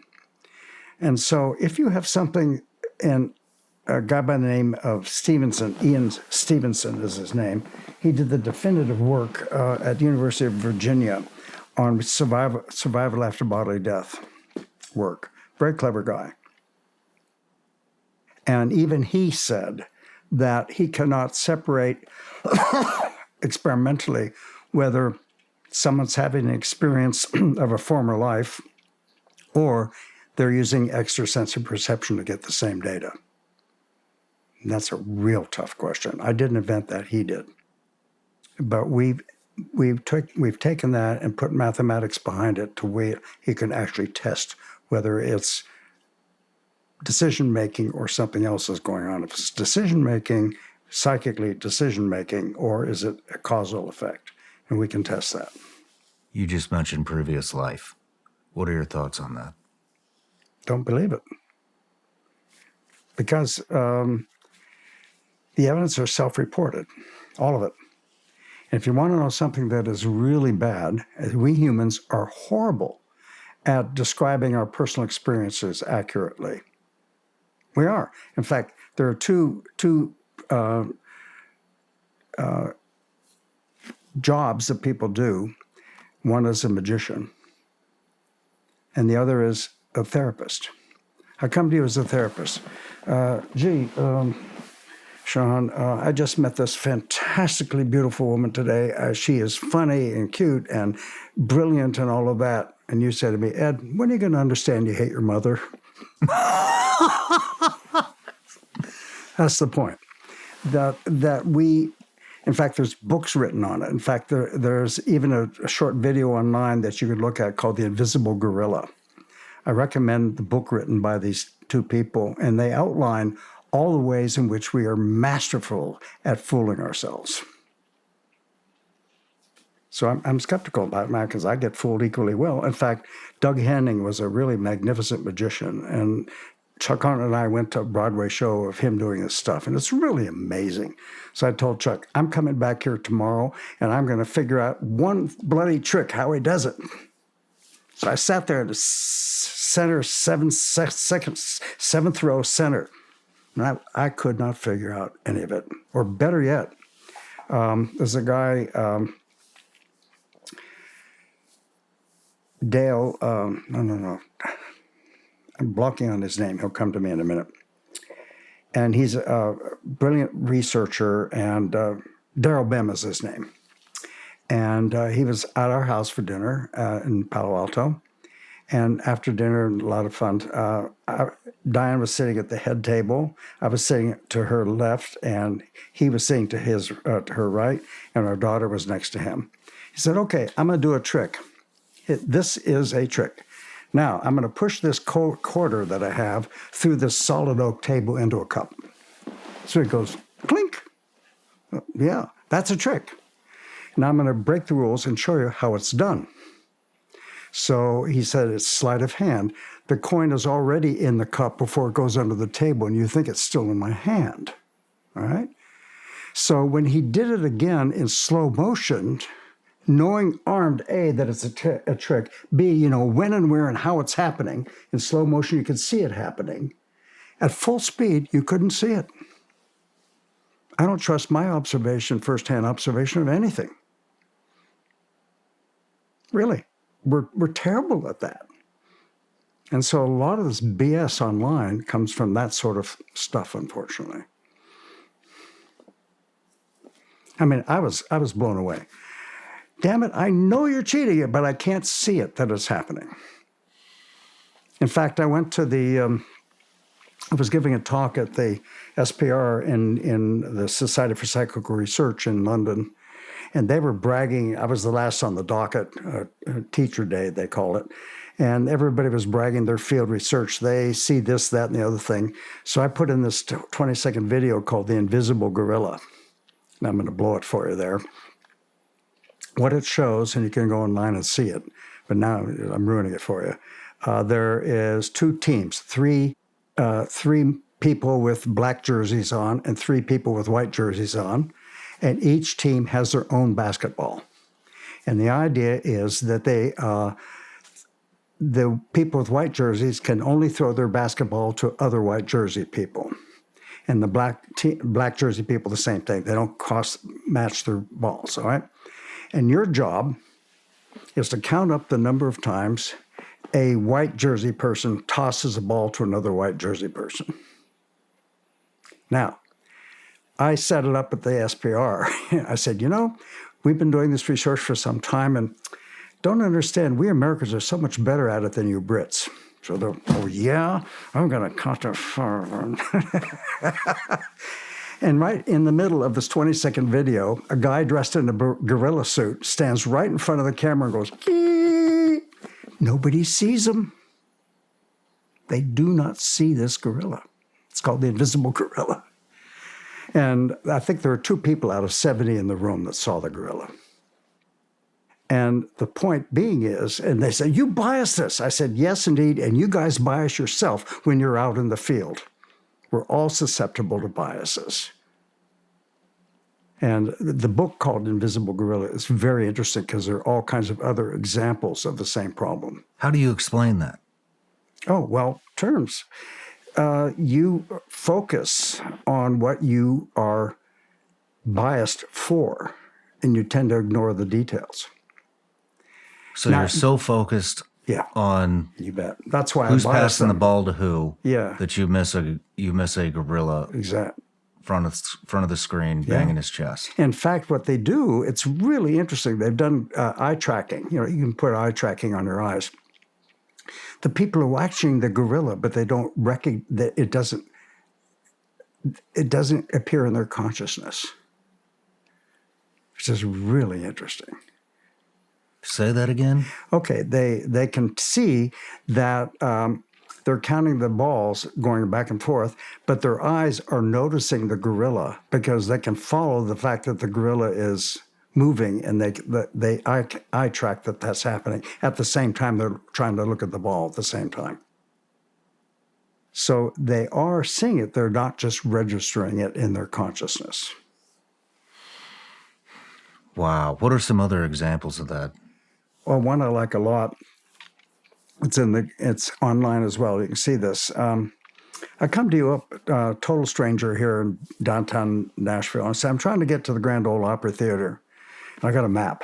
Back in the days when people had maps. And so I'm here, and you start pointing all this stuff out to me on my map. In the middle of our conversation, 2 colleagues of mine carrying an opaque door walk right between us, rudely so. And I change places with somebody carrying the door who has a map. 80% of the time, you don't realize you're talking to a totally different person. Even when the gender changes or the race changes. It's just amazing. It's just so we are not tuned at looking at the total unexpected stuff. It's fun to watch that happen. It really is. Very interesting. Edwin, let's take a break. When we come back, I want to get into some of the stuff we were talking about with the Oversight Committee. Okay, good. I'd love to. How many guys out there are worried about brain health? You know, all we hear about is fitness. Everybody's getting ready for bikini season because spring's right around the corner. I'm personally more concerned about my brain. You look around, you see all these brain diseases that are getting out of control. I'm going to take everything I can to improve the health of my brain. And I'm going to tell you about my 5 favorite supplements from Laird Superfoods that help with brain health. All right, the first thing I do every morning is I have Laird Superfood Creamer. It's got adaptogens and functional mushrooms, which are great for brain health. I put this in my tea. Tastes amazing. Who likes vegetables? Cool, me neither. That's why I take Laird's Daily Greens. Just pour it in a cup, shoot it real quick. You got your daily vegetable intake. Plus, guess what? Yep, that's right. Functional mushroom extract. There's 6 different kinds in here. Once again, great for brain health.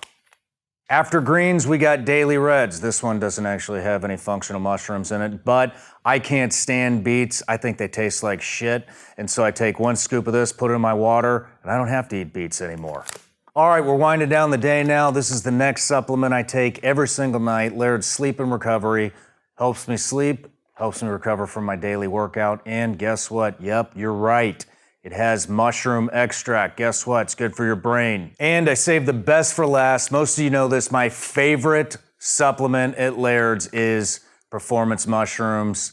Has a ton of mushroom extract. Super, super good for your brain. Take it every single day, sometimes multiple times a day. These are my 5 favorite supplements from Laird Superfoods. You can go over to lairdsuperfoods.com. Use the promo code SRS. Save 20%. Ladies and gents, I would not have partnered with this company if I didn't believe in them. They take the cleanest ingredients. They try to source everything in America unless they find a better ingredient that's more quality somewhere else. I think we can all appreciate that. Once again, lairdsuperfoods.com. Use the promo code SRS. That'll save you 20%. Join me and my special guest for the next behind-the-scenes experience exclusively available on Vigilance Elite Patreon. The behind-the-scenes footage is raw and uncut. This is as close to the set as you can possibly get. You can expect anything from off-topic conversations, studio tours, the final moments before the interview starts, and everything in between. The behind-the-scenes content is constantly evolving and will continue to bring you more as we grow. You can gain access for just $15 a month exclusively at Vigilance Elite Patreon. All right, Edwin, we're back from the break and we're getting ready to dive into some of the stuff we were speaking about at breakfast when it came to the Oversight Committee. Okay. So what can you tell us about what you were experiencing with the Oversight Committee? Well, when General Ratman with the Army Medical Research and Development Command funded us, he said he wants to have an oversight, people who can overview us. We actually had 3 committees. One was a scientific oversight committee. Another one was a policy oversight committee out of the Pentagon to make sure we were doing what we were being told to do. And then we had medical oversight. We had to prove, that it turns out that the Army has more strict rules on dealing with human subjects than does the National Institutes of Health. So we had to make sure that was the case. For example, we were forbidden to use women in psychokinesis experiments based on them. Because we don't know about this. Maybe there's a field effect, and if they're pregnant and we kill the fetus, all that stuff. So we had all those masters. The Scientific Oversight Committee consisted of 12 individuals who were the who's who of science during that era. 2 Nobel laureates, one in physics and one from the medical world. He was the Doctors Without Borders kind of guy. Their job had threefold. One is to review our protocols for each study before we actually collected any data to approve them. Well, it turns out we were pretty good at that, so that was a fairly fast turnaround time. The second job that they had, which they never actually used, was to have drop-in privileges unannounced to watch what was going on. They never did that. They never did that? No. We paid them $750 a day for their work when they came to SRI. Third one is that we had to write up, I guess my first time running the show, I had something like 13 different tasks that I had to do this year, and each one had a final report and so on. We submitted the final reports before sending them to the client, the government agency, to the oversight committee. They had the rights to respond in writing. And in Volume 2 of the Stargate Archives book, their stuff is all there. I published it, critiquing us. And then they would come to SRI and meet in person with us. And that was, for me, a thrilling experience. We won about close to 80% of the arguments that we got into with these guys. But the best part of it was the 20% we lost, because we learned how to do the product much, much better. If you say, were they all convinced about the reality of ESP? Absolutely none of them were. But they were all convinced we were doing the best science one can do in the topic.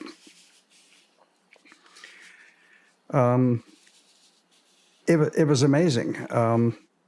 And we had one guy on the oversight committee who was chief of statistics, head of the statistics department at UC Riverside. Excuse me. And he was all wrapped around the axle over our fuzzy set arithmetic. Mm-hmm. But I showed him one of the examples that had no data other than just the example. In fact, I'm going to show it to you later, of remote viewing of a directed energy system. He saw that and says, now I get it. Well, I really went after him on that. I said, why are you accepting something that is unacceptable? It was only one trial, and you're accepting it, and you're rejecting the years' worth of work on this because you don't like the arithmetic? He sort of trottled off with his tail between his legs. Was that the same directed energy thing that Joe had remote viewed with the mirrors? Yeah, Joe did all. We had actually 3, but we only published 2 of them. There was an underground nuke, which we nailed, but we didn't, never went anywhere. Can you tell me about that? No, we just didn't do it. Joe, I don't know if he actually ended up doing remote viewing it or not. I don't recall. The captain in the Air Force who was protecting, it was done by AFTAC. Air Force, what's it? AFTAC. Threat Assessment Center. That's AFTAC. Did the Oversight Committee present any challenges for you guys? Yeah. It was a good challenge. They said, you know what you should do? Design your experiments that everybody's cheating and make sure that they can't, even if they were cheating, it wouldn't affect the result. That was a challenge. How would somebody cheat on a remote viewing project? Well, that was before we did everything precognition. It's really hard to cheat when the target hasn't even been chosen yet, so how can it cheat? Mm-hmm. But there sensory leakage, for example. Somebody who knows the target comes through the room and signals to the remote viewer what the answer is. Why would they do that? Oh, God knows why people cheat, period. I mean, have you experienced that happening? No, we never saw that. Are there any other methods? Oh, sure. On the Ganzfeld, where, everything has to go through electronics, so the person in the Ganzfeld is listening to stuff. Was there sensory leakage inadvertently because the crosstalk between the experimenter and the sender? So that it's not really cheating, but it's a way that results get cloudy and you can't believe them. Would you find that the remote viewers are looking for some type of edge? Quite the opposite.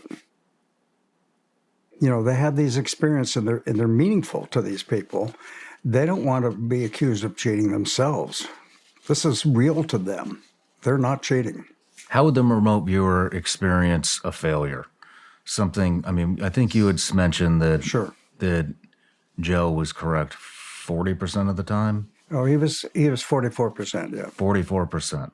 So how do they, because I could imagine there's got to be some type of a psychological component to this as well. I mean, athletes deal with this. A lot of people don't, you know, not everybody knows how to deal with failure. Failure can get in your head. You see it in with athletes. They get into a slump.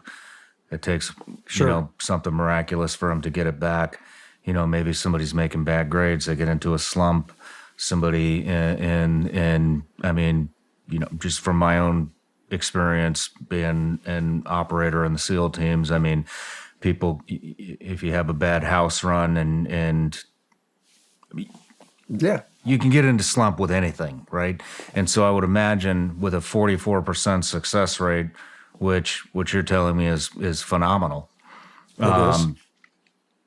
How do they take failure? Well, it turns out that's wholly individually dependent. Joe's just fine of it. Hey, doesn't work all that time. Who cares? Angela Ford, same thing. When we're doing associational remote viewing to make money on the stock market or something like that, she only gets hits 20% of the time.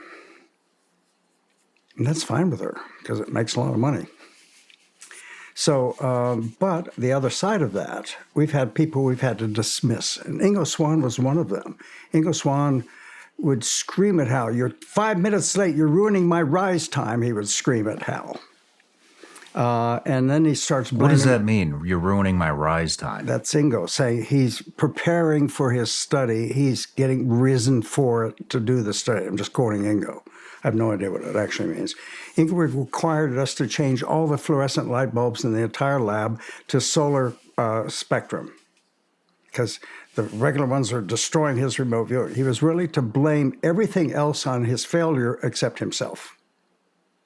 And that came later in his career. That's why he himself quit. We had some other people. In fact, I've been trying for years to get Joe McMoneagle and Nevin Lance, a psychologist, to write the risks of remote viewing, which there are serious risks. One is, depending upon the personalities, you begin looking at your own persona in terms of your ability to do remote viewing, and that is a huge psychological mistake. We've had to let people go. People at Fort Meade have had to let people go who go, to use a technical term, crazy for doing this stuff. It's rare, but it happens.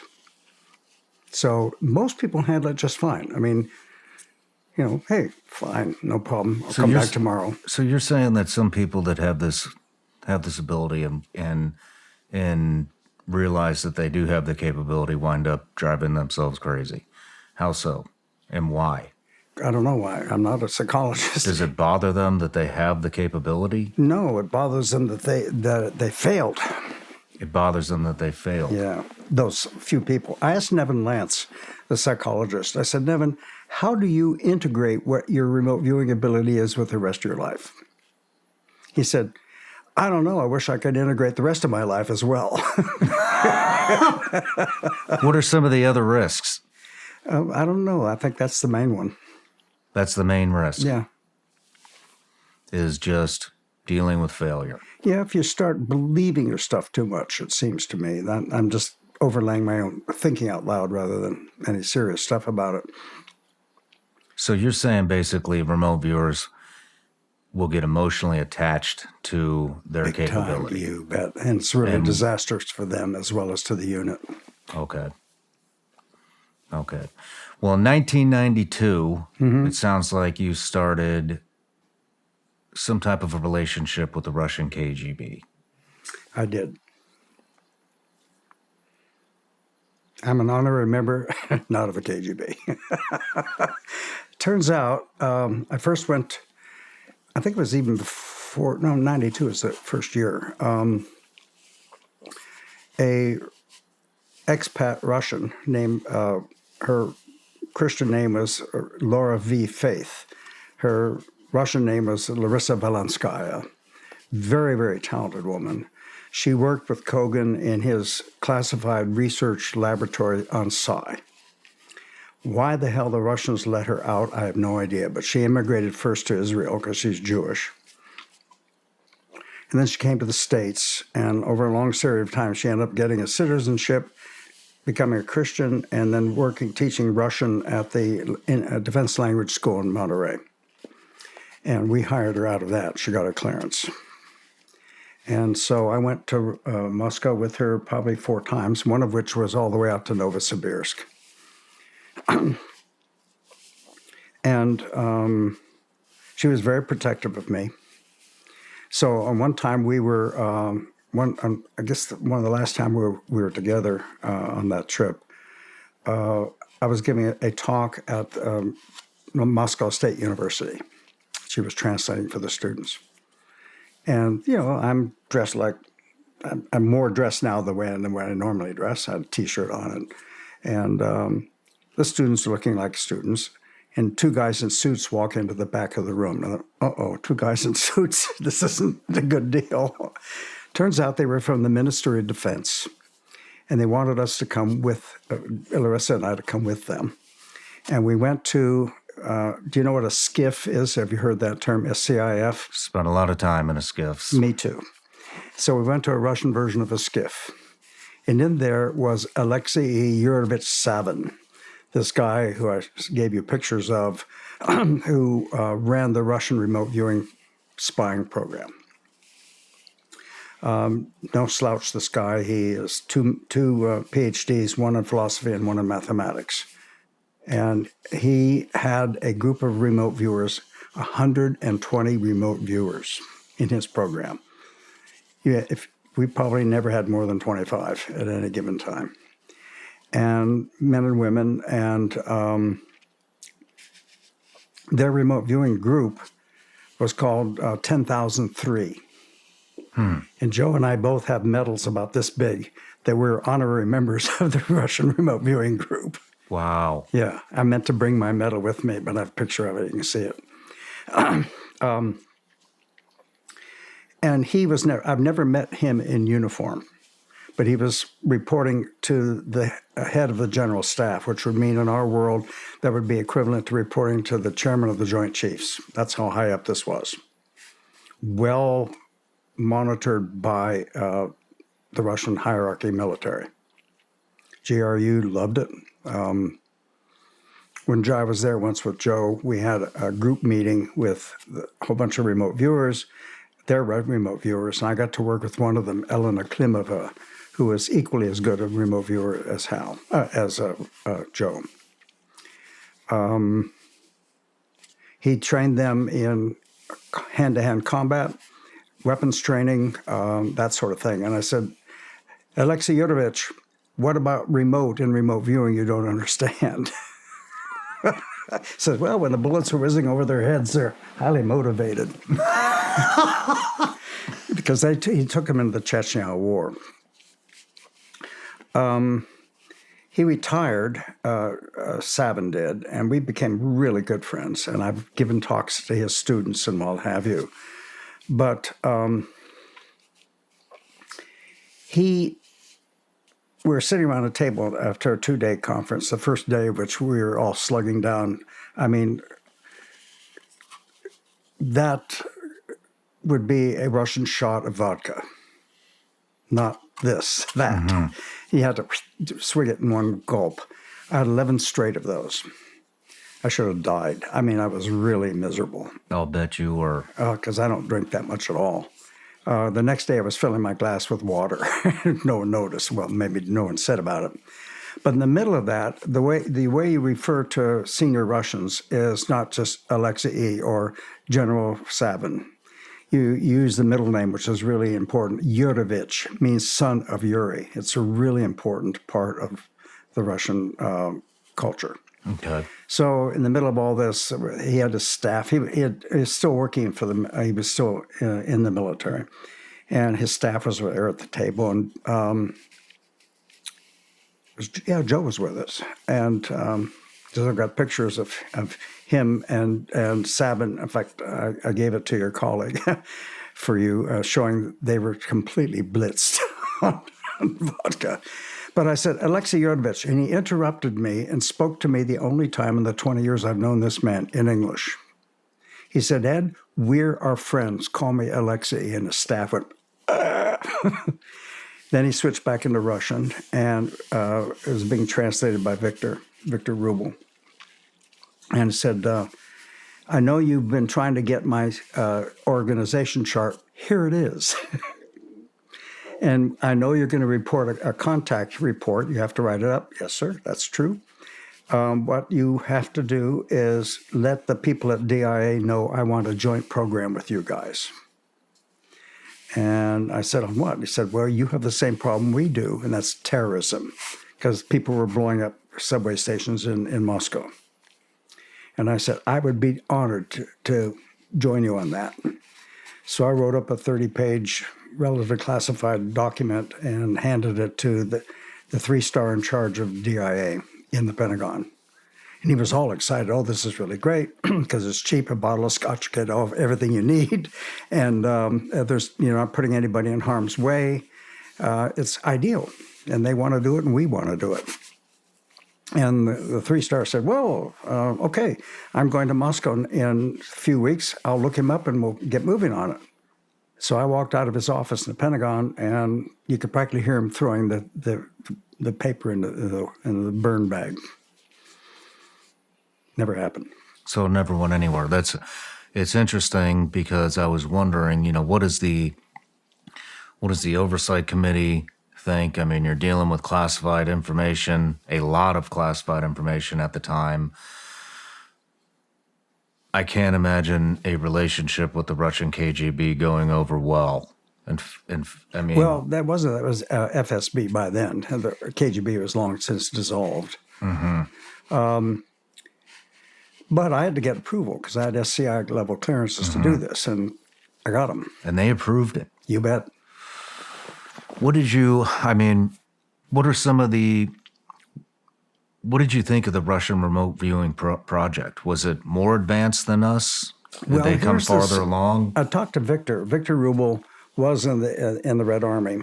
He's now an American citizen and delightful man. And after Larissa passed away, he was my minder in Russia and damn good at it. I mean, he was protecting me no matter what.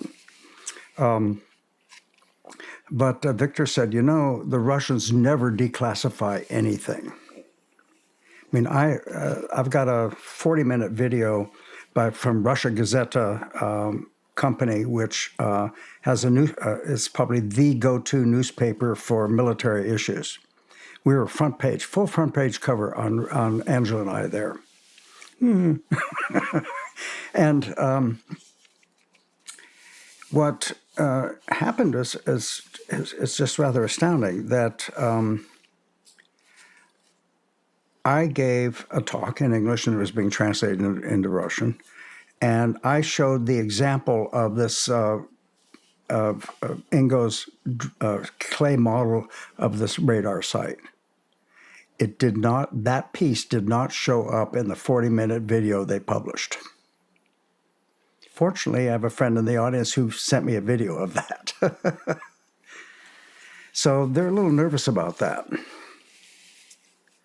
I had the same problem. I was giving a talk. I was invited with 4 other Westerners to go to Hong Kong on extrasensory perception stuff, funded by a guy named Bingo Wu. That's his name. He's a very wealthy character. And the 5 Westerners were there, plus 100 young Chinese kids, I mean really kids, who were trained by Qigong masters, with supposedly all kinds of psychic ability. And I eventually had to go up to Bingo Wu later, and I said, don't ever do that again. This is child abuse with these kids. Because they had to conform to the Western standards of activity. For example, they claimed to be able to put a matchstick in a jar, seal the jar, and then by psychokinesis break the matchstick. So because they sort of believe their own story, they said, you, Ed, you can make your own, here's a bottle, and you can put your own matchstick in there. So I wrote some stuff on my matchstick so I know it was my match, and I put it in there, and we could use clear wrapping tape to keep making sure that it wasn't opened. I then put some symbols on the bottom of the can to make sure it was my can. And this poor girl, she was probably 15 or 14, she had it in her forehead for 40 minutes, and nothing happened. And she was distraught. And fortunately, there was a guy there named Simon Huan, who was speaks totally fluent Chinese, but he's a British. He speaks English with a British accent because he was on the British government liaison on matters of trade with China. And I said, Simon, please comfort this girl for me, because I was not angry with her in the slightest. And eventually and so I have a picture of the three of us hugging each other. It was really sweet. And I went up to Bingo Wu and complained bitterly about it. But she could not do it, and she was distraught. Did any of the kids accomplish that? Nope. And one of the things that they had 100 kids, 100 of them, and they divided them into two teams on a basketball court. And all of we Westerners were sitting and watching this happen outside. And the idea is these blindfolded kids were going to throw a ball through a hoop. It wasn't a game of basketball. There was just free throw through the hoop. Except I got pictures I can show you from my computer. The kid's like this, looking through his blindfold. It's so completely, utterly obvious. But what the hell can we say? Nothing. One example they had there, and it was a teleportation thing. There were two boxes, one labeled the English letter A and the other box labeled English letter B. Very clever. They had an object in box A with a small TV camera in box A and a small TV camera in box B. And the idea is one of these Qigong kids would arrange, God knows how, to have the item in box A appear magically in box B, and it would be tape recorded by the video. Neat idea. Except the kid was left alone, not supervised while this was going on. And oddly enough, the two video cameras both quit working. Isn't that odd? Yeah, right. So the guy who ran all that said, and translated into English, we would like to offer you a job to come and direct our laboratories so we do this correctly. So one of those rare times that was my ethics were in good shape. Mm-hmm. I said, look, there are great scientists in China. You don't need an old guy from the West. Tell you what, if you'd like, I would help you pick the right person from China if you want me to do that. Simon came up to me and whispered in my ear. He said, Ed, I'd never let you take that job. Why? Because you'd like to leave China one day. So it sounds like we were a lot more advanced, at least in their eyes. Oh, in China for sure. What were some of the similarities that you saw how the KGB or how the Russians were running their program versus Stargate? They were not particularly open about it. They were pleasant. So they were there to collect from you, not share. Yeah. What do you think about the number of remote viewers? I believe you said there was 120-something remote viewers as compared to, what, our 6? Well, we had, SRI only had about 5 or 6 at any given moment, and Fort Meade wasn't much better. So we'll double that number, 12. They have 120. But I mean, you're talking about experiments that were done where the kid was left unsupervised, the cameras cut out. And well, that's in China, yeah. I'm guessing miraculously the kid broke. Come on, it's obvious what happened. But I guess what I'm getting at is, were we pickier, or had we just not found the amount that they have found yet?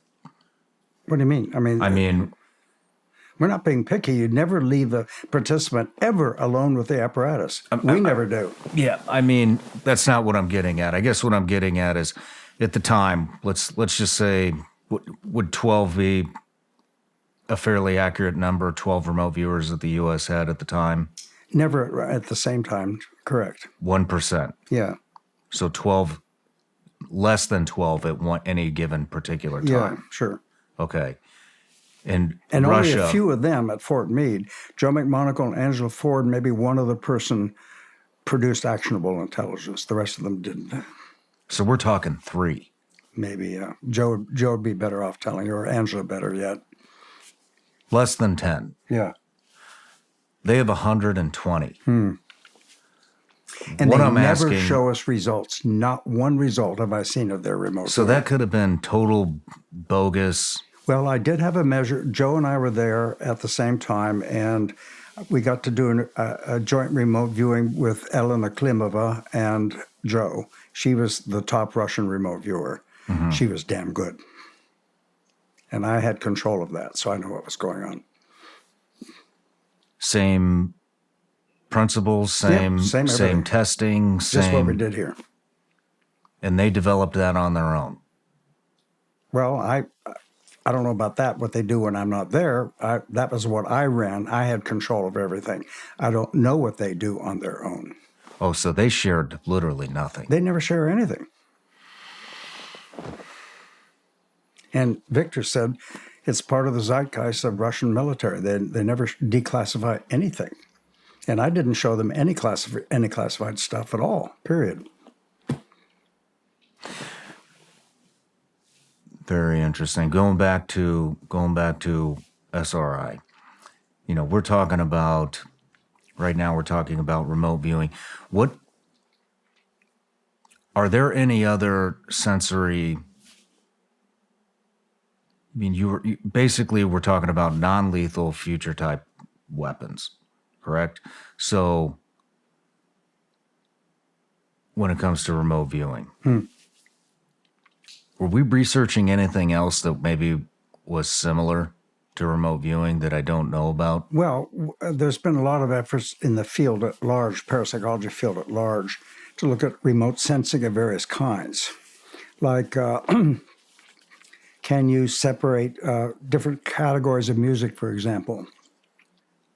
Joe did his first remote viewing ever on camera called Put to the Test, and I have that video.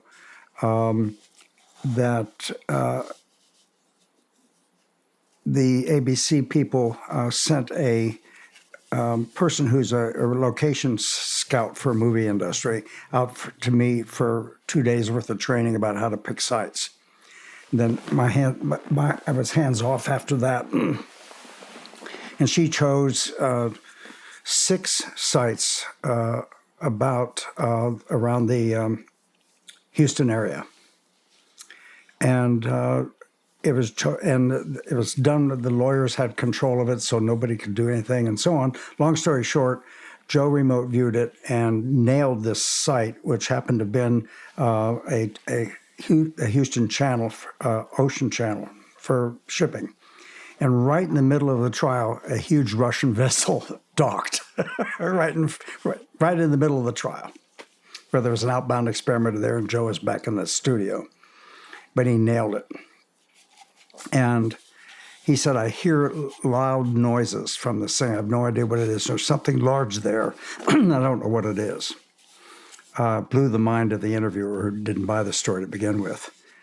But I called up Joe, and he called me rather when it was all over, and I said, boy, congratulations, you did this remote viewing your first time ever on national television? How the hell do you do that?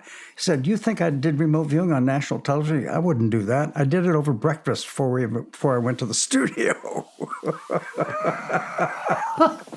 Doesn't matter when you do it, You give yourself the tasking. They're going to do something, I'll figure it out. And then he faked it on camera. Wow. Do you understand what I'm asking? Are we looking into anything that might be, remote viewing it's hard for people to believe. It's something that we still don't understand. And so what I'm asking is, Are there other types of ESP that we're looking into other than remote viewing that I don't know about? Well, I think other people, I mean, the fields, there are 300 members of the Parapsychological Association, and I think almost none of them are doing remote viewing.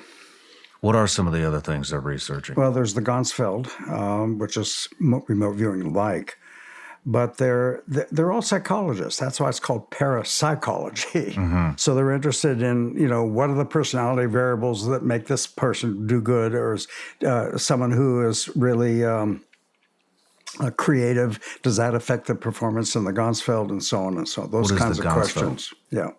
They're not looking at mechanism. We're the only group that I know of that is looking at trying to figure out the mechanism, how this works.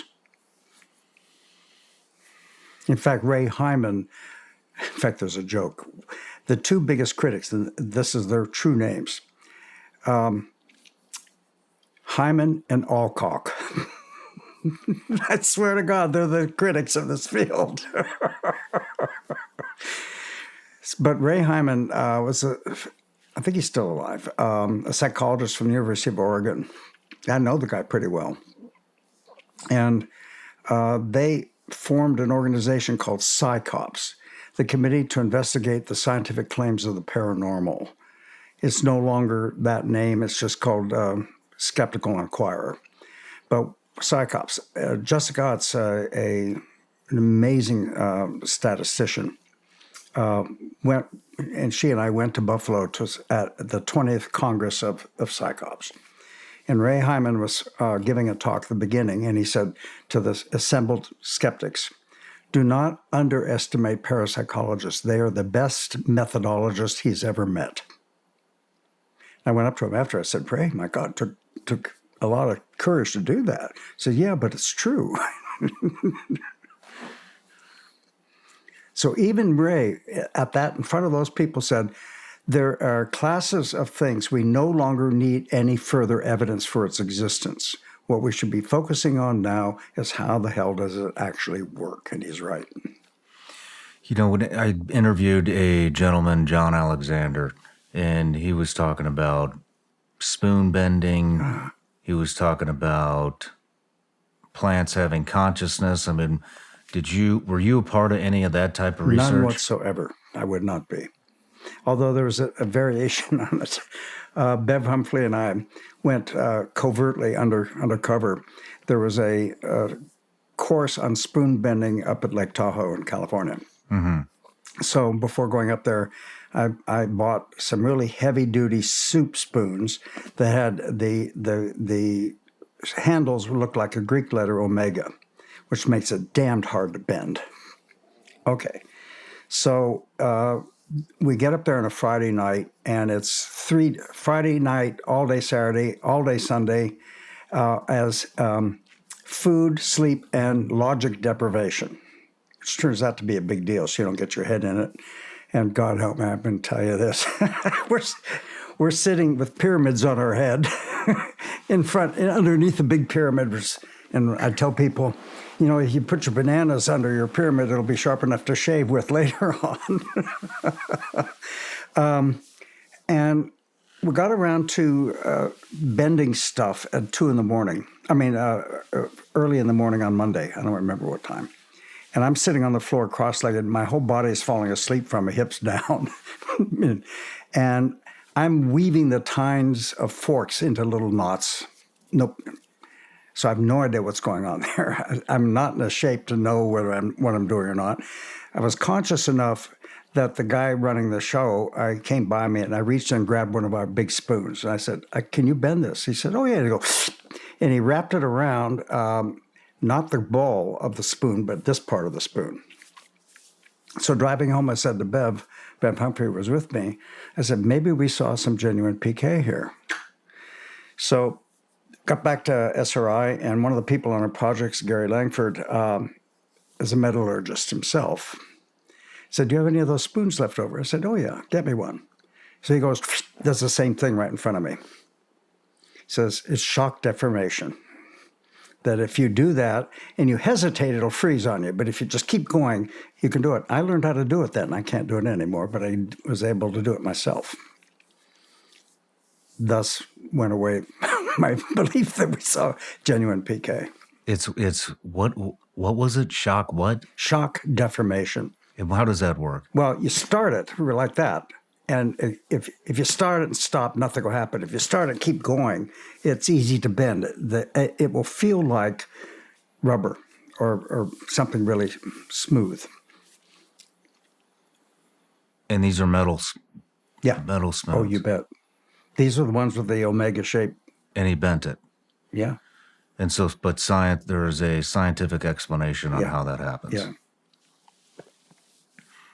Is there anything else you looked into that was similar to any of No, this? that's the only weird stuff we ever looked into it. We didn't do healing because, what defines healing? Healing. Healing, helping sick people. And there are a lot of people doing that. For example, I was funded by an organization called the Samuel Institute in Alexandria, Virginia, run by a fellow that used to be part of NIH, alternative medical approach to medicine. And so he was looking at these odd new medical things, one of which was he funded a guy at Duke University who, I think it was Duke, in North Carolina, that guy by the name of Mitch Krukoff, very clever a heart specialist. And Mitch wanted to know, good question, what other things could he do to improve his ability to help heart patients? So he had, I forget how many other things they looked at, vitamin, exercise, diet, and so on, one of which was intercessory prayer, people praying for their well-being. And they did a 5-year study. They called it the Mantra Project. And sure enough, after all things said and done, they did what's called a factor analysis to figure out, was there anything in this mishmash of a whole bunch of stuff that mattered? And the answer is yes. The only thing that mattered was intercessory prayer. And so because Mitch is a well-known guy, he got a $750,000 grant from NIH to study intercessory prayer in terms of, does it actually help his patients? So it was pretty interesting because what I didn't know, if you get funded by NIH, you can't have randomization done by somebody in the project. So there's kind of a satellite companies around medical schools who do nothing but randomize participants into control and effort groups. They don't even care what the study is. Okay, so he did the study, and one of the funniest damn things, there were solid Christians who wouldn't do this because there were non-Christians praying for help, praying for their help. Oh, please, come on. Turned out it failed categorically. So I talked to Mitch Krukoff about it, and I said, that fits our model of decision augmentation, meaning that in the 5 years of you had your people with a bias in favor of this working, pressing the buttons to randomize your people, not cheating. Nobody, I'm not accusing anybody of cheating, but using unconscious ESP to sort patients in such a way it looks like it was a genuine effect, but it's not. And since this other group was doing the randomization, they didn't give a damn. No wonder it didn't work. And I think my bet is, 50 years from now, the only part of Psi, one major part of Psi that will survive is this decision augmentation model that we put together. And you should you should get Jessica Utz to come here. She, I've known her for a really long time. Her name is Jessica Utz, UTTS. She used to be head of the department in statistics department at UC Irvine. I can send you her contact for her. I'll do it. I'll reach out. Yeah, she is terrific. She has this ability she published a book called Seeing Through Statistics. And there's not one equation in the book. She wanted to have a book that people who read newspaper articles who mention statistics can get some idea what the hell they're talking about. And I said, hey, how come you have all these trees in the damn cover of your book? She says, think about it. Oh, seeing through the trees, of course. Oh, please. She became, in 2016, the chief statistician in the whole damn country. She was head of the American Statistical Association, became chair of that. And I'll send you the link on my YouTube channel. She gave it the presidential address, which was 70 minutes long. 7 minutes of it was her ability to say in front of this collective body her belief in extrasensory perception and what she's done in that domain. I called her up and said, geez, you're brave. She says, no, I'm telling you the truth. And it's just a brilliant piece. And the introduction is longer than her talk in the 7-minute section. I thought I knew her really well. We were good friends and spent time at her house. And she and her longtime, not her husband, my common-law husband, if it were. She said it has to happen. Very, very impressive. That's real stuff. Yeah. Yeah, I'd love to She'd be good for you to interview have her. a chat with her. You bet. That would be fascinating. So in 1995, it sounds like Stargate came to an end. What was the decision that led to that? Why did they end it? Good question. That's a really good question. First of all, there was what's called a CDA, a Congressionally Directed Activity, that the Congress ordered the CIA to do a 20-year retrospective of this whole program. And if they felt that there was quality in this program, they were then to take over the program from DIA. Okay? And so they hired the American Institutes of Research to do the study. It's supposed to be a 20-year retrospective. And they produced what's called the AIR report, American Institutes of Research Reports, great big thick document. They wouldn't give me a copy of it. Okay. They gave Jessica a copy. They had Jessica and Ray Hyman as counters to each other, a skeptic and a believer. And I walked into Senator Cohen's office at the time. He was still senator. And I said, hey, I don't have a copy of the AIR report. He said, oh, here's mine. Take it. He then said, do you think you can refute this? And I said, well, yeah.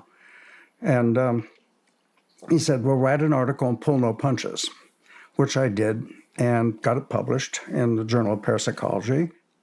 Everything I said in that article was wrong. They only looked at 1 year over instead of 20. That was correct, but that's not why they closed the program down. And it wasn't until we had released by the CIA all the stuff, they said why the program closed. What happened was, and we have the quotes, and it's in Volume 4 of the Stargate Archives, that the Cold War was basically over. And the Congress was saying, we've got all this money going to the intel community. We don't need to have that much money anymore. So the Congress ordered CIA to slim down, get rid of all these small programs. And if you don't do that, they threaten to close the CIA, actually. Not our view. That's in released by the CIA themselves. And I think the reason it closed is that we just were on the chopping block along with a whole bunch of other programs. Negating everything I said in my original paper. Man. What do you think of that? Well, when a guy from the Pentagon and I spent with Joe 10 years trying to get Stargate started again, the working stiffs and defense analysts and so on loved the product that we had, but upper management said no. And I think that's too bad, especially with terrorism these days. Mm-hmm. Mm-hmm. Now, I'm convinced that no way in hell are they doing it secretly. You don't think so? I do not. My clearances have all dissolved, so I don't really know. Why do you think they're not doing this under a different name, on a different program? Yeah. I hope they are doing it, but I don't think so, because was so much pushback. The only reason our program survived is we had a bunch of heroes. John Glenn was a hero. Senator Cohen was a hero. Two other people, and I can't remember their names right now. They protected us from the wolves who were trying to shut us down. And same thing happened with Porosavin in Russia. They tried to shut him down, and the head of the general staff was supporting it, so they couldn't close it down. People are terrified of this stuff. In fact, Charlie Tart wrote a whole book article rather, not a book, about the fear of psi. For example, if you really believed in telepathy, get out of my fucking head, man. I'm thinking about stuff that you have no business knowing what it should be. And people really get scared of that. Do you believe in telepathy? I believe that it's impossible. And the reason is this. You and I are going to do a telepathy experiment right now. I'm thinking of a number between 1 and 1,000. What is it? Come on, out with it. 703. I take my pistol, shoot myself in the head. I carry myself to the grave, knowing you got the right answer. Oops, I just told you got the right answer. So the question is, where did you get the information? Did you get it out of my mind or the feedback? The only way I can prevent it, the only way you could possibly get it out of my mind is to kill myself. But the minute you find the answer, if you have access, if there's an answer book, which there isn't when I'm dead, it's not an experiment anymore. Please help me understand what you're saying. Okay. Because I'm not receiving it. Okay. You pick a number from 1 through 1,000. I say 703. You kill yourself. Why do you kill yourself? Because if I say, you got it right, then the question is, from where did you get the information? Out of my mind or from the feedback you got later? What feedback? I told you the answer. You got it right. That's feedback. Yeah. If you were precognitive enough, you'd look into the future, you're getting a pat on the top of your head because you got the answer right. Whatever. The way to think about this, if you were in college and a scuzzball and you're having an important exam that is going to affect the rest of your life, so you sneak into the professor's office and there's an answer book in there from the questionnaire and you study it really carefully or maybe even photograph it, boy, you're going to do really well on the exam. Mm-hmm. Suppose you could do that precognitively. You're going to do really well on the psychic exam, so to speak. In fact, we use that terminology in our writing, peeking into the answer book. If a study does not have an answer, it's not a study. Now, the answer may not be what you want. It may be different than what you want, but there is some result. And the result we consider as the answer book, and you have access to that by precognition. That, in fact, Sonali and I wrote a paper together collapsing the problem space of informational psi, people getting information by psychic means. So are you saying I looked into the future to get 703, saw you tell me, good job, came back, said the number? Yeah. Now, if I'd kill myself, you never get that. Now, we didn't invent this kind of stuff. I mean, we concretized it by doing the arithmetic and all the stuff that you need to do to make sure that it's real. It simplifies things. Precognition simplifies the whole game. And we don't know how to stop looking into the future. You could say, well, I'm getting it from direct. Well, how do you know? You don't know that. The big mystery is how the hell the information gets there in the first place. For example, Sonali in India is going to generate from a collection of photographs, one photograph tomorrow, but you're going to remote view it today. How the hell does that work? And it turns out we figured out to divide the problem space into two and a half actually. Problem space number one. How does that information get from India tomorrow to right here today? That is 100% a physics problem. It doesn't depend upon my nose or me or you or anybody. It's a physics problem, and they worry about it. In fact, there's even a whole discipline supported by the American Institute of Physics called quantum retrocausation. It is possible for information to go backward in time from the future to the present, but the present cannot go backward in time to the past. Don't worry about why that's the case, but it's true. I want to know why that's the case. Because the past it's quantum mechanics. The system has already been measured. It's collapsed. The state vector has collapsed. But you can't undo what's been done. But until it's been done, it can influence the present. Now, that doesn't mean that's the way it works, but at least it's a plausibility argument, how the physics domain. There's a guy in physics department, of Amsterdam, in university there, called Eric Verlinde. And he said we should throw away gravity as a force. It's not a force, which it isn't. It's geometry. And there's a real problem with gravity. There's no quantum base to it. So of the four basic forces, that's the only one that doesn't have a quantum mechanical base. So let's get rid of that and talk about entropy. And he derived Einstein field equations, Newton's equations, and all the stuff of physics based on entropy. And I want to go talk to this guy because if it's an entropic force, then there's a carrier. The problem is everything that we know about and getting information that can be used has a carrier associated with it. You are listening to me and getting information because the carrier is the sound waves going to your eardrums. If you have an alarm clock going off in a vacuum chamber, you can't hear it. So we need some carrier right now, and we have no idea what it might be of information coming backward in time. But Verlinde has an idea that might be worthy of thought. So that's half the problem, let alone how it gets into your brain. But once it's in the brain, by the way, the physics people can worry about and not care about extrasensory perception. That's a physics problem. All right, once it's in the brain, leave aside how it got there for a moment. Then it's a neuroscience problem. They don't give a damn how it got there.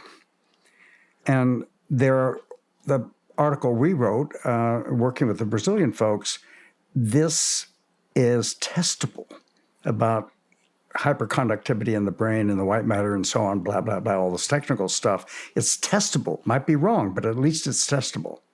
The problem is what transfers whatever this is coming in into something the brain can recognize. We know about retinas in our eyes. We know about the sensory systems in our nose and so on, but we don't know a psychic retina, so to speak, for remote viewing.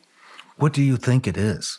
No idea. I really have no idea. I mean, you don't lose sleep at night thinking about this? Oh, I think about it all the time. You don't have theories?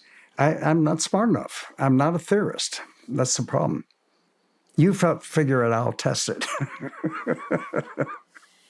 It's very difficult. Well, what we're hoping for, and that's why we're taking Angela to do what's called a case study, just her mushing her hand to an MRI machine. If we are lucky, I mean really lucky, her brain will be different, quantitatively different than large number of base brains that they look at. Highly unlikely that it will be. But if it is different, then we can say, well, it's different because of this, that, and the other thing. That gives us a clue of how to see whether we can find psychics that way. Wow. Yeah, wow, big time. We're not counting on it by any stretch. A better approach to find subjects is to get involved in the synesthesia community, because since I mentioned over breakfast that all of our participants have synesthesia. What is that? That's where you get crosstalk in your sensory systems. You see black and white things in color. and so on. It's crosstalk of your sensory systems. the Oh, normal we sensory- spoke about this at the beginning. We Yeah. spoke about when you hear music and Yeah. feel it in your. Okay. Yeah. Okay. Man, I can't just. I mean, it's almost like there's some type of unknown organ that's at work that's receiving that information, just like your nose, ears, eyes, mouth. Well, Touch. probably it's going to be more distributed than that. In fact, the only thing that I'm aware of, and I could be wrong on this one, that the Russians are big on identifying each part of the brain as associated with some behavior, and that's simply not true, with one exception. That is, there's a very small part of our brain which is dedicated to face recognition. And Russell Targ, for example, that part is not functioning for him. He can go to a party with his wife and not recognize her from other tall, similar women because he cannot recognize her face. The same with me. So if we're meeting for lunch, he'll hear my voice. I'll say, "Hey, Russ, good to see you again." At least he knows it's me.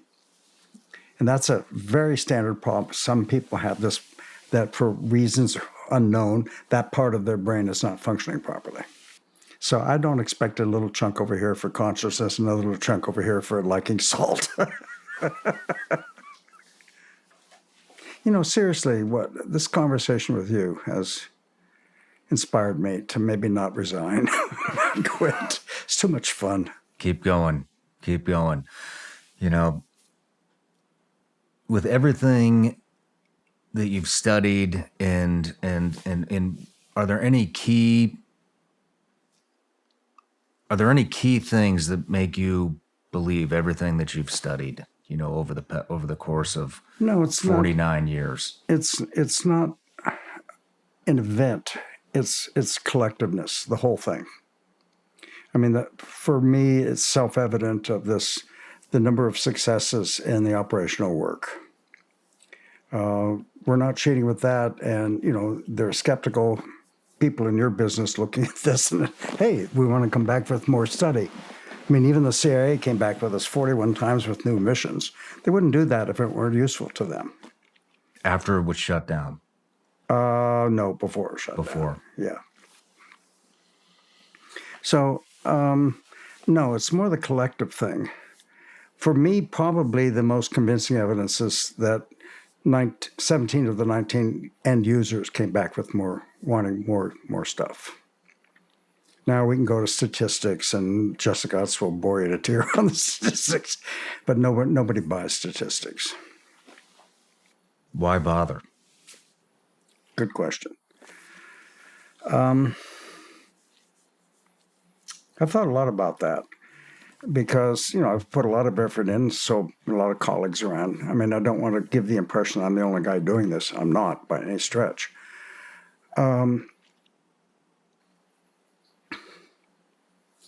I guess I'm relying on Chuck Honerton's view of that, and I tend to agree with it, that we humans are faced with really interesting questions about, do we survive our deaths, for example? Everybody's interested in that, including me.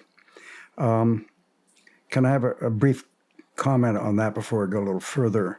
I was invited to be a participant at the Ramakrishna Mission Institute of Culture in Kolkata, India.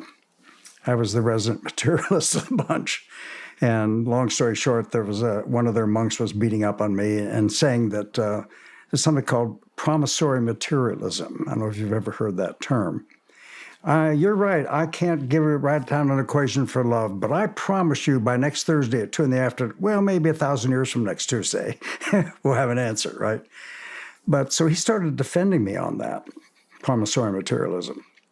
And he was a bright guy, totally fluent in English and in PowerPoint useful. So I went up to him afterwards. I said, Swamiji, your whole philosophy, I love much better than mine, that you survive your death and you get to do all this other stuff. I wish that were true. Mine is last breath and that's it. And I said, but you have to modernize. You're basing it on philosophy with 3,000 years old.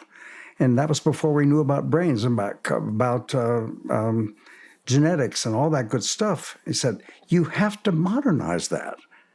And we worked for about 5 years together, he and I, over the net, not wasn't Zoom in those days, email, to try to figure out ways in which to modernize us, and we figured out he couldn't do it. So it remains in the realm of philosophy. At least he was interested in it, and so was I. So that was a side step. But you asked me why do it? Mm-hmm. Because I think humans, including me, want to know the answers to these more spiritually oriented questions. Do we actually survive our death? Or better yet, how do we communicate with one another? We need to do a hell of a lot better job than we're doing now, for sure. And things of that nature. What is consciousness? Is Tononi right about consciousness? And all of those questions, maybe psi research as it currently exists may not answer those questions, but at least it's no new tools in the toolbox that someone later on will be able to use them and help them answer those questions. What do you think consciousness is? I think it's an emergent property of our brain. Straightforward. And Tononi, I buy Tononi's story tremendously. I will send you a link to that book, by the way. You should get it. It's fabulous. Thank you. Edwin, we're wrapping up the interview, and with all the stuff that you've been involved with and all your studies outside of remote viewing, what do you think we should be looking into? As humans, you mean? Is there anything that's come across your radar that you think that has to do with the subject? Oh, okay. It could be totally random, but what I'm asking, when it comes to ESP, human sensory, what haven't we touched? What do people not know about? What should we be looking into? That's a good question. I mean, if I knew what we haven't touched, I'd go touch it. Mm-hmm. I'm more concerned politically where we're at as a culture, not only our country, but similar countries around the world. And that's a big threat to everybody. And this stuff's not going to help that at all, I don't think. But that to me is a bigger worry for me at the moment. I think that's a worry for a lot of us. No kidding. Well, Ed, I just want to say thank you so much for coming on. My pleasure. It was far more interesting than I thought it would be, to tell you the truth. Oh, man, I could go on here, but... How long have we been at this? We've been going for about 5 hours now. Oh, geez. So, about in between 4 and 5 hours. Doesn't feel that way at all, actually. Goes by quick, doesn't it? Mm. But is there anything that I should be asking you that I haven't asked so far? What do I do for fun? That's what important. do you do for fun? Well, I used to play a lot of golf. I'm horrible at it, but I still like to play it. My wife tricked me into it, damn it. Because I said, I'm not a Republican. I don't own one pair of checkered pants. Buzz off. So she conned me into it, carrying her clubs one day. And I said, oh, geez. And you're a physicist. Trouble is, being a physicist and knowing about golf, those are incompatible. You should not worry about in your head what's happening to the ball and how it's going to... No. The other thing is I do a lot of walking in the San Francisco Bay Area. Long distances, 11 miles at a crack. That's pretty amazing for... Can I say your age? Yeah, of course. An 83-year-old man. You look... No, you screwed it. 84. 84? Yeah. Oh, man. We are in amazing health. No, I'm on my 84th trip around the sun. I've been there. It's boring. Same old sun. One last question. Yes, sir. With all of the remote viewing and I've listened to... I researched Joe for a long time before he finally came out here, and there was a lot of stuff when it comes to outer space, are we alone, that kind of stuff. What do you think about that? Are we alone? Well, who is it? I forget long since dead philosopher, or semi-philosopher. He said his view was we're serially alone, which is pretty interesting. And the way he worded that was, we've been only to announce ourselves as a species to outer space since the invention of radio. So if there are other critters out there, and the probability of critters being there is virtually unity. If you look at the total number of, the number of galaxies, the number of stars in each galaxy, and the number of planets that are M-class planets like the Earth, I mean, the probability that there's life elsewhere is, in my view, damn near unity, for sure. Now, whether we'll be able to meet it is another question. But Carl Sagan, and what he said was we're serially alone, because in the years that it's been, 150 years since we had radio, and intelligent species like we are going to put ourselves out of business very quickly with global warming. We're going to kill ourselves off. So give us 1,000 years from the invention of a radio. The next 1,000 years, we'll all be gone. He says that's inherent to other species as well. So what's the probability of two 1,000-year chunks in 5 billion years? It's very small that they'll overlap. Pretty interesting argument. Whether it's true or not, who the hell knows? That is an interesting argument. I've never thought of it like that. Because we are, no one's paying, we are very serious. I wrote my first scientific paper in the Journal of Geophysical Research in 1962 on upper atmospheric heating by high altitude water vapor. And we even knew then that we are in a climate shift. We had no idea back then, that as humans were involved in it. Now there's no question. Well, thank you. I won't be around long enough to know whether we're burning ourselves up. Well, Edwin, I just want to say it was an honor to interview you and sit here and have this conversation. And the honor is returned to you, sir. Thank you. Thank you.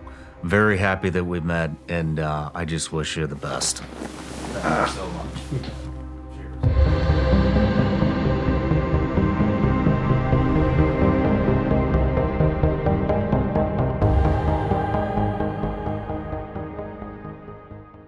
No matter where you're watching Shawn Ryan Show from, if you get anything out of this, please like, comment, subscribe, and most importantly, share this everywhere you possibly can. And if you're feeling extra generous, please leave us a review on Apple and Spotify podcasts.